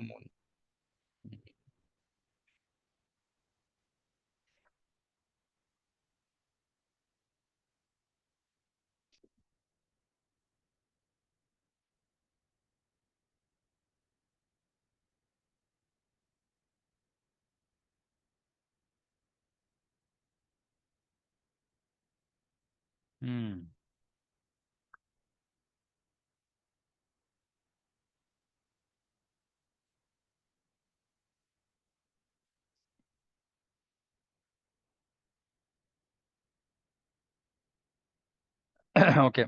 ಹೀಗೆ ನಾನಾ ಭಾವಾವೇಶದ ಕುರುಹುಗಳಿಂದ ಭೂಷಿತಳಾದ ಶ್ರೀಮತಿ ರಾಧಾರಾಣಿಯು ಕೃಷ್ಣನ ಮನವನ್ನು ಅಪಹರಿಸಿದಳು.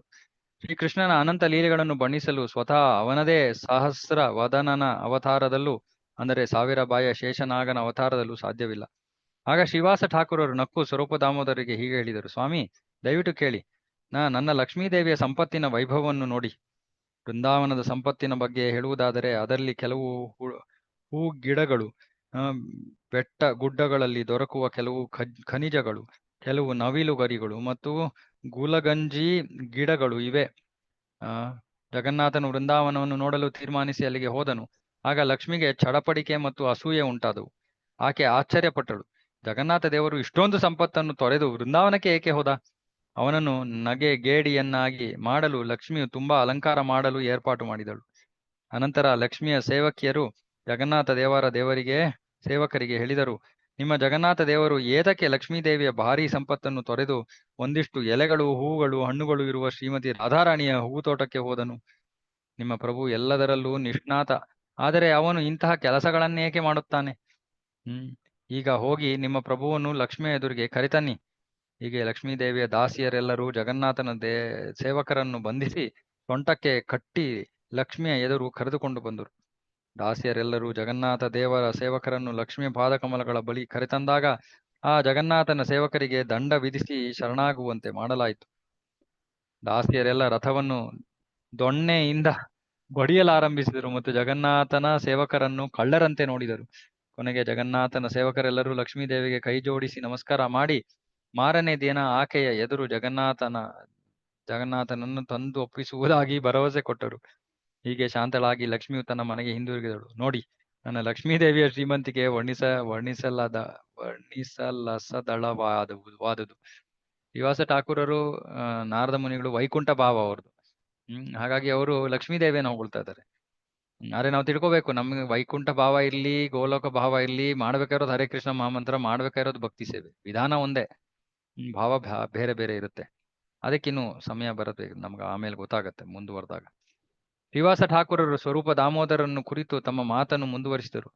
ನಿಮ್ಮ ಗೋಪಿಯರು ಹಾಲು ಕುದಿಸುತ್ತಾ ಮೊಸರು ಕಡಿಯುತ್ತಾ ಇದ್ದಾರೆ, ಆದರೆ ನನ್ನ ರಾಣಿ ಲಕ್ಷ್ಮೀದೇವಿಯು ಮುತ್ತು ರತ್ನಗಳ ಸಿಂಹಾಸನದಲ್ಲಿ ಆಸೀನಳಾಗಿದ್ದಾಳೆ. ನಾರದ ಮುನಿಯ ಭಾವದಲ್ಲಿದ್ದ ಶ್ರೀವಾಸ ಠಾಕೂರರು ಹೀಗೆ ತಮಾಷೆ ಮಾಡುತ್ತಿದ್ದರು. ಅವರ ಮಾತುಗಳನ್ನು ಕೇಳಿ ಚೈತನ್ಯ ಮಹಾಪ್ರಭುಗಳ ಖಾಸಾ ಸೇವಕರೆಲ್ಲರೂ ನಗಲಾರಂಭಿಸಿದರು. ಅನಂತರ ಚೈತನ್ಯ ಮಹಾಪ್ರಭುಗಳು ಶ್ರೀವಾಸ ಠಾಕೂರರಿಗೆ ಹೇಳಿದರು, ಪ್ರಿಯ ಶ್ರೀವಾಸರೇ, ನಿಮ್ಮ ಸ್ವಭಾವ ಸಾಕ್ಷಾತ್ ನಾರದರ ಸ್ವಭಾವವೇ. ಭಗವಂತನ ಶ್ರೀಮಂತಿಕೆಯು ನಿಮ್ಮ ಮೇಲೆ ನೇರ ಪ್ರಭಾವ ಬೀರಿದೆ. ಸ್ವರೂಪ ದಾಮೋದರರು ವೃಂದಾವನದ ಶುದ್ಧ ಭಕ್ತರು. ಅವರಿಗೆ ಶ್ರೀಮಂತಿಕೆ ಅಂದರೆ ಏನು ಎಂಬುದೇ ತಿಳಿಯದು, ಏಕೆಂದರೆ ಅವರು ಶುದ್ಧ ಭಕ್ತಿ ಸೇವೆಯಲ್ಲಿ ಮುಳುಗಿದ್ದಾರೆ. ಆಮೇಲೆ ಸ್ವರೂಪ ದಾಮೋದರರು ಮಾರುತ್ತರ ನೀಡಿದರು. ಪ್ರಿಯ ಶ್ರೀವಾಸ, ದಯವಿಟ್ಟು ಗಮನವಿಟ್ಟು ಕೇಳಿ. ನಿಮಗೆ ವೃಂದಾವನದ ಶ್ರೀಮಂತಿಕೆ ಮರೆತು ಹೋಗಿದೆ. ವೃಂದಾವನದ ಸಹಜ ಶ್ರೀಮಂತಿಕೆ ಸಮುದ್ರದಷ್ಟು. ದ್ವಾರಕಾ ಮತ್ತು ವೈಕುಂಠಗಳ ಶ್ರೀಮಂತಿಕೆ ಅದರ ಒಂದು ಹನಿಗೂ ಸರಿಸಾಟಿಯಲ್ಲ. ಈ ಕೃಷ್ಣನೇ ಪರಮ ಪುರುಷೋತ್ತಮ, ಸಕಲ ಸಂಪದ್ಭರಿತನು. ಅವನ ಸಕಲ ಶ್ರೀಮಂತಿಕೆಗಳು ವೃಂದಾವನ ಧಾಮದಲ್ಲಿ ಮಾತ್ರ ಪ್ರಕಟವಾಗಿವೆ. ವೃಂದಾವನ ಧಾಮವು ದಿವ್ಯ ರತ್ನವಾದ ಚೂಡಾಮಣಿಗಳಿಂದ ಮಾಡಲ್ಪಟ್ಟಿದೆ. ಅದರ ಮೇಲ್ಮೈ ಎಲ್ಲವೂ ಬೆಲೆ ಬಾಳುವ ಸಕಲ ಮುತ್ತು ರತ್ನಗಳಿಗೆ ಆಕರವಾಗಿದೆ. ಚಿಂತಾಮಣಿಯನ್ನು ವೃಂದಾವನದ ದಾಸಿಯರ ಪಾದ ಕಮಲಗಳನ್ನು ಅಲಂಕರಿಸಲು ಬಳಸುತ್ತಾರೆ. ವೃಂದಾವನವು ಕಲ್ಪ ವೃಕ್ಷಗಳ ಲತೆಗಳ ಸಹಜವಾದ ಅರಣ್ಯ. ಅಲ್ಲಿಯ ನಿವಾಸಿಗಳು ಆ ಕಲ್ಪ ವೃಕ್ಷಗಳ ಫಲ ಪುಷ್ಪಗಳನ್ನು ಬಿಟ್ಟು ಬೇರೇನನ್ನೂ ಬಯಸರು. ವೃಂದಾವನದಲ್ಲಿ ಬಯಸಿದುದನ್ನೆಲ್ಲ ಕೊಡುವ ಹಸುಗಳು, ಕಾಮಧೇನುಗಳು ಇವೆ. ಅವು ಲೆಕ್ಕವಿಲ್ಲದಷ್ಟು ಇವೆ. ಅವು ಕಾಡಿನಿಂದ ಕಾಡಿಗೆ ಹೋಗಿ ಮೇದು ಹಾಲನ್ನು ಮಾತ್ರ ಕೊಡುತ್ತವೆ. ಅಲ್ಲಿಯ ಜನರಿಗೆ ಬೇರೇನೂ ಬೇಕಿಲ್ಲ. ವೃಂದಾವನದಲ್ಲಿ ಜನರ ಸಹಜವಾದ ಮಾತು ದಿವ್ಯವಾದ ಸಂಗೀತದಂತೆ, ಅವರ ಸಹಜ ನಡೆ ನಾಟ್ಯದಂತೆ. ವೃಂದಾವನದಲ್ಲಿರುವ ನೀರು ಅಮೃತ. ದಿವ್ಯಾನಂದಮಯವಾದ ಬ್ರಹ್ಮಜ್ಯೋತಿಯು ಅಲ್ಲಿ ನೇರವಾಗಿ ಕಣ್ಣಿಗೆ ಕಾಣುತ್ತದೆ. ಅಲ್ಲಿಯ ಗೋಪಿಯರು ಲಕ್ಷ್ಮಿಯರು. ಅವರು ವೈಕುಂಠದ ಲಕ್ಷ್ಮಿಯನ್ನು ಮೀರಿಸುತ್ತಾರೆ. ವೃಂದಾವನದಲ್ಲಿ ಶ್ರೀಕೃಷ್ಣನು ಸದಾ ತನ್ನ ದಿವ್ಯ ವೇಣುವನ್ನು ವಾದನ ಮಾಡುತ್ತಿರುತ್ತಾನೆ. ಅದು ಅವನ ಜತೆ ಸದಾ ಇರುತ್ತದೆ. ಶ್ರಿಯ ಕಾಂತ ಕಾಂತ ಪರಮಪುರುಷ ಕಲ್ಪತರವೋ ಧ್ರುಮಾ ಭೂಮಿಶ್ಚಿಂತಾಮಣಿ ಗಣಮಹಿತೋಯಂ ಅಮೃತಂ ಕಥಾಗಾನಂ ನಾಟ್ಯಂ ಗಮನಮಪಿ ವಂಶೀ ಪ್ರಿಯ ಸಖಿ ಇದಾನಂದಂ ಜ್ಯೋತಿ ಪರಮಪಿ ತದಾಸ್ವಾದ್ಯಮಪಿ ಚ. ಬ್ರಹ್ಮಸಂಹಿತೆ. ವೃಂದಾವನದ ಕನ್ಯೆಯರಾದ ಗೋಪಿಯರು ಲಕ್ಷ್ಮಿಯರನ್ನು ಮೀರಿಸಿದವರು. ವೃಂದಾವನದ ಭೋಕ್ತರು ದೇವೋತ್ತಮ ಪರಮಪುರುಷನಾದ ಕೃಷ್ಣ. ಅಲ್ಲಿರುವ ವೃಕ್ಷಗಳೆಲ್ಲ ಕಲ್ಪವೃಕ್ಷಗಳೇ. ನೆಲ ದಿವ್ಯವಾದ ಚಿಂತಾಮಣಿಯಿಂದ ಆದದ್ದು. ನೀರೆಲ್ಲ ಅಮೃತ. ಅಲ್ಲಿಯ ಮಾತೆಲ್ಲ ಹಾಡು, ನಡಗೆ ಎಲ್ಲ ನಾಟ್ಯ. ಕೃಷ್ಣನ ಶಾಶ್ವತ ಸಂಗಾತಿ ಎಂದರೆ ಕೊಳಲು. ದಿವ್ಯಾನಂದದ ಜ್ಯೋತಿಯನ್ನು ಎಲ್ಲೆಂದರಲ್ಲಿ ಕಾಣಬಹುದು. ಆದ್ದರಿಂದ ವೃಂದಾವನ ಧಾಮವೊಂದೇ ಆಸ್ವಾದ್ಯ ಧಾಮ. ಬ್ರಜಭೂಮಿಯ ಕನ್ಯೆಯರ ಕಾಲ್ಖಡಗಗಳು ಚಿಂತಾಮಣಿಯಿಂದ ಮಾಡಿದವು. ಅಲ್ಲಿಯ ಮರಗಳು ಬಯಸಿದ್ದನ್ನು ಕೊಡುವ ಕಲ್ಪವೃಕ್ಷಗಳು. ಗೋಪಿಯರು ಮುಡಿದುಕೊಳ್ಳುವ ಹೂವುಗಳನ್ನು ಅವು ಬಿಡುತ್ತವೆ. ಮಿತಿ ಇಲ್ಲದಷ್ಟು ಹಾಲು ಕೊಡುವ ಕಾಮಧೇನುಗಳಿವೆ. ಈ ಹಸುಗಳೇ ವೃಂದಾವನದ ಸಂಪತ್ತು. ಹೀಗೆ ವೃಂದಾವನದ ಸಂಪತ್ತು ದಿವ್ಯವಾಗಿ ಪ್ರದರ್ಶಿತವಾಗಿದೆ. ಅನಂತರ ಶ್ರೀವಾಸ ಠಾಕೂರರು ಭಾವಾವೇಶದಿಂದ ನರ್ತಿಸಲಾರಂಭಿಸಿದರು. ಆ ಅಂಗೈಗಳನ್ನು ಕಂಕುಳಲ್ಲಿಟ್ಟು ಧ್ವನಿ ಮಾಡಿದರು ಮತ್ತು ಗಟ್ಟಿಯಾಗಿ ನಕ್ಕರು. ಹೀಗೆ ಚೈತನ್ಯ ಮಹಾಪ್ರಭುಗಳು ಶ್ರೀಮತಿ ರಾಧಾರಾಣಿಯ ಶುದ್ಧವಾದ ದಿವ್ಯ ರಸದ ಬಗ್ಗೆ ಶ್ರವಣ ಮಾಡಿದರು. ದಿವ್ಯ ಭಾವಾವೇಶದಲ್ಲಿ ತಲ್ಲೀನರಾಗಿ ಪ್ರಭುಗಳು ನರ್ತಿಸಲಾರಂಭಿಸಿದರು. ಚೈತನ್ಯ ಮಹಾಪ್ರಭುಗಳು ಪ್ರೇಮಾವೇಶದಲ್ಲಿ ನರ್ತಿಸುತ್ತಾ ಸ್ವರೂಪ ದಾಮೋದರರು ಹಾಡುತ್ತಾ ಇದ್ದಾಗ ಪ್ರಭುಗಳು ಹೇಳಿದರು, ಹಾಡು ಮುಂದುವರಿಸಿ, ಹಾಡು ಮುಂದುವರಿಸಿ. ಪ್ರಭುಗಳು ಆಗ ತಮ್ಮ ಕಿವಿಯನ್ನು ವಿಸ್ತರಿಸಿದರು. ಹೀಗೆ ವೃಂದಾವನದ ಹಾಡುಗಳನ್ನು ಕೇಳಿ ಶ್ರೀ ಚೈತನ್ಯ ಮಹಾಪ್ರಭುಗಳ ಪ್ರೇಮಾವೇಶ ಜಾಗೃತವಾಯಿತು. ಈ ರೀತಿಯಲ್ಲಿ ಪ್ರಭುಗಳು ಪುರುಷೋತ್ತಮ ಸ್ಥಳವನ್ನು, ಅಂದರೆ ಜಗನ್ನಾಥ ಪುರಿಯನ್ನು ಭಗವಂತನ ಪ್ರೇಮದಿಂದ ತುಂಬಿ ಹರಿಸಿದರು. ಕೊನೆಗೆ ಲಕ್ಷ್ಮೀ ದೇವಿಯು ತನ್ನ ಮನೆಗೆ ಬಂದಳು. ಕಾಲಕ್ರಮದಲ್ಲಿ ಚೈತನ್ಯ ಮಹಾಪ್ರಭುಗಳು ನರ್ತಿಸುತ್ತಿದ್ದಂತೆ ಮಧ್ಯಾಹ್ನ ಆಯಿತು. ಬಹಳವಾಗಿ ಹಾಡಿ ಸಂಕೀರ್ತನೆ ಮಾಡಿದ ನಂತರ 4 ಸಂಕೀರ್ತನ ತಂಡಗಳು ಬಳಲಿದವು. ಆದರೆ ಚೈತನ್ಯ ಮಹಾಪ್ರಭುಗಳ ದೈವ ಪ್ರೇಮವು ದ್ವಿಗುಣವಾಯಿತು. ಶ್ರೀಮತಿ ರಾಧಾರಾಣಿಯ ಪ್ರೇಮಾವೇಶದಲ್ಲಿ ಮುಳುಗಿ ನರ್ತಿಸುತ್ತಿದ್ದಾಗ ಚೈತನ್ಯ ಮಹಾಪ್ರಭುಗಳು ಆಕೆಯ ರೂಪವನ್ನೇ ತಾಳಿದರು. ಈ ರೂಪವನ್ನು ದೂರದಿಂದ ನೋಡಿ ನಿತ್ಯಾನಂದ ಪ್ರಭುಗಳು ಪ್ರಾರ್ಥನೆ ಸಲ್ಲಿಸಿದರು. ಚೈತನ್ಯ ಮಹಾಪ್ರಭುಗಳ ಪ್ರೇಮಾವೇಶವನ್ನು ನೋಡಿ ನಿತ್ಯಾನಂದ ಪ್ರಭುಗಳು ಅವರ ಬಳಿ ಹೋಗದೆ ಸ್ವಲ್ಪ ದೂರದಲ್ಲೇ ಇದ್ದರು. ಯಾಕಂದ್ರೆ ರಾಧಾರಾಣಿಯ ಒಂದು ಆ ರೂಪವನ್ನ ತೋರಿಸ್ತಾ ಇದ್ದಾರೆ. ಹಾಗಾಗಿ ನಿತ್ಯಾನಂದ ಪ್ರಭುಗಳು ದೂರ ಇದ್ದಾರೆ. ನಿತ್ಯಾನಂದ ಪ್ರಭುಗಳು ಮಾತ್ರ ಚೈತನ್ಯ ಮಹಾಪ್ರಭುಗಳನ್ನು ಹಿಡಿಯಬಲ್ಲವರಾಗಿದ್ದರು. ಆದರೆ ಪ್ರಭುಗಳ ಪ್ರೇಮಾವೇಶ ಮಾತ್ರ ನಿಲ್ಲಲಿಲ್ಲ. ಅದೇ ಸಮಯದಲ್ಲಿ ಕೀರ್ತನೆಯನ್ನೂ ಮುಂದುವರಿಸಲಾಗಲಿಲ್ಲ. ಭಕ್ತರಿಗೆಲ್ಲ ತುಂಬಾ ಆಯಾಸವಾಗಿದೆ ಎಂದು ಸ್ವರೂಪ ದಾಮೋದರರು ಪ್ರಭುಗಳಿಗೆ ಸಂಜ್ಞೆ ಮಾಡಿ ತಿಳಿಸಿದರು. ಪರಿಸ್ಥಿತಿಯನ್ನು ಗ್ರಹಿಸಿ ಚೈತನ್ಯ ಮಹಾಪ್ರಭುಗಳು ತಮ್ಮ ಬಾಹ್ಯ ಪ್ರಜ್ಞೆಗೆ ಬಂದರು. ಅನಂತರ ಚೈತನ್ಯ ಮಹಾಪ್ರಭುಗಳು ತಮ್ಮ ಎಲ್ಲಾ ಶಿಷ್ಯರೊಡಗೂಡಿ ಹೂತೋಟವನ್ನು ಪ್ರವೇಶಿಸಿದರು. ಅಲ್ಲಿ ಸ್ವಲ್ಪ ಹೊತ್ತು ವಿಶ್ರಮಿಸಿಕೊಂಡು ತಮ್ಮ ಮಧ್ಯಾಹ್ನದ ಸ್ನಾನ ಮಾಡಿದರು. ಅನಂತರ ಜಗನ್ನಾಥನಿಗೆ ಅರ್ಪಿಸಿದ ನಾನಾ ಬಗೆಯ ಆಹಾರ ಬೃಹತ್ ಪ್ರಮಾಣದಲ್ಲಿ ಬಂದಿತು. ಲಕ್ಷ್ಮೀದೇವಿಗೆ ನೈವೇದ್ಯ ಮಾಡಿದ ಬಗೆ ಬಗೆಯ ಪ್ರಸಾದವೂ ಬಂದಿತು. ಚೈತನ್ಯ ಮಹಾಪ್ರಭುಗಳು ಮಧ್ಯಾಹ್ನದ ಊಟ ಮುಗಿಸಿದರು. ಸಂಜೆಯ ಸ್ನಾನ ಮುಗಿಸಿ ಅವರು ಜಗನ್ನಾಥನ ದರ್ಶನ ಮಾಡಲು ಹೊರಟರು. ಜಗನ್ನಾಥನನ್ನು ನೋಡಿದೊಡನೆ ಚೈತನ್ಯ ಮಹಾಪ್ರಭುಗಳು ಸಂಕೀರ್ತನೆ ಮತ್ತು ನರ್ತನ ಮಾಡಲಾರಂಭಿಸಿದರು. ಅನಂತರ ತಮ್ಮ ಭಕ್ತರ ಜೊತೆ ಹೋಗಿ ನರೇಂದ್ರ ಸರೋವರದಲ್ಲಿ ನೀರಾಟವಾಡಿದರು. ಅನಂತರ ಹೂತೋಟವನ್ನು ಪ್ರವೇಶಿಸಿ ಚೈತನ್ಯ ಮಹಾಪ್ರಭುಗಳು ಊಟ ಮಾಡಿದರು. ಈ ರೀತಿಯಲ್ಲಿ ಅವರು ಸತತವಾಗಿ 8 ದಿನಗಳ ಕಾಲ ಎಲ್ಲಾ ಬಗೆಯ ಲೀಲೆಗಳನ್ನು ಮಾಡಿದರು. ಮಾರನೇ ದಿನ ಜಗನ್ನಾಥನು ದೇವಸ್ಥಾನದಿಂದ ಹೊರಬಂದು ರಥವನ್ನೇರಿ ತನ್ನ ಧಾಮಕ್ಕೆ ಹಿಂದಿರುಗಿದನು. ಎಂದಿನಂತೆ ಚೈತನ್ಯ ಮಹಾಪ್ರಭುಗಳು ಮತ್ತು ಅವರ ಭಕ್ತರು ಆನಂದಾತಿರೇಕದಿಂದ ಹಾಡಿ ಕುಣಿದಾಡಿದರು. ಪಾಂಡು ವಿಜಯವೆಂಬ ಉತ್ಸವದಲ್ಲಿ ಜಗನ್ನಾಥನನ್ನು ಒಯ್ಯಲಾಯಿತು. ಹಾಗೆ ಒಯ್ಯುವಾಗ ರೇಷ್ಮೆಯ ಹಗ್ಗಗಳ ಒಂದು ಕಟ್ಟು ಕಿತ್ತು ಹೋಯಿತು. ಜಗನ್ನಾಥನನ್ನು ಒಯ್ಯುವಾಗ ಮಧ್ಯೆ ಮಧ್ಯೆ ಅವನನ್ನು ಹತ್ತಿಯ ಮೆತ್ತೆಗಳ ಮೇಲೆ ಇಡಲಾಗುವುದು. ಹಗ್ಗಗಳು ಕಿತ್ತು ಹೋದಾಗ ಜಗನ್ನಾಥನ ತೂಕಕ್ಕೆ ಹತ್ತಿಯ ಮೆತ್ತೆಗಳು ಹರಿದು ಹೋಗಿ ಹತ್ತಿಯು ಗಾಳಿಯಲ್ಲಿ ತೇಲಾಡುತ್ತಿತ್ತು. ಕುಲೀನ ಗ್ರಾಮ ಎಂಬ ಊರಿನಿಂದ ರಾಮಾನಂದ ವಸು ಮತ್ತು ಸತ್ಯರಾಜ್ ಖಾನ್ ಅವರು ಬಂದಿದ್ದರು. ಚೈತನ್ಯ ಮಹಾಪ್ರಭುಗಳಿಗೆ ಅವರಿಗೆ ತುಂಬಾ ಗೌರವದಿಂದ ಹೀಗೆ ಆಜ್ಞೆ ನೀಡಿದರು. ಚೈತನ್ಯ ಮಹಾಪ್ರಭುಗಳು ರಾಮಾನಂದ ವಸು ಮತ್ತು ಸತ್ಯರಾಜ್ ಖಾನರಿಗೆ ಈ ಹಗ್ಗಗಳ ಪೂಜಕರಾಗಬೇಕೆಂದು ಪ್ರತಿ ವರ್ಷ ತಮ್ಮ ಹಳ್ಳಿಯಿಂದ ರೇಷ್ಮೆ ಹಗ್ಗಗಳನ್ನು ತರಬೇಕೆಂದು ಆದೇಶಿಸಿದರು.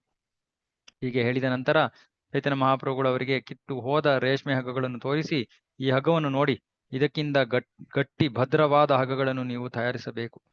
ಚೈತನ್ಯ ಮಹಾಪ್ರಭುಗಳು ರಾಮಾನಂದ ವಸು ಮತ್ತು ಸತ್ಯರಾಜ ಖಾನರಿಗೆ ಆ ಹಗ್ಗವು ಶೇಷನ ಧಾಮವೆಂದು, ಅವನು 10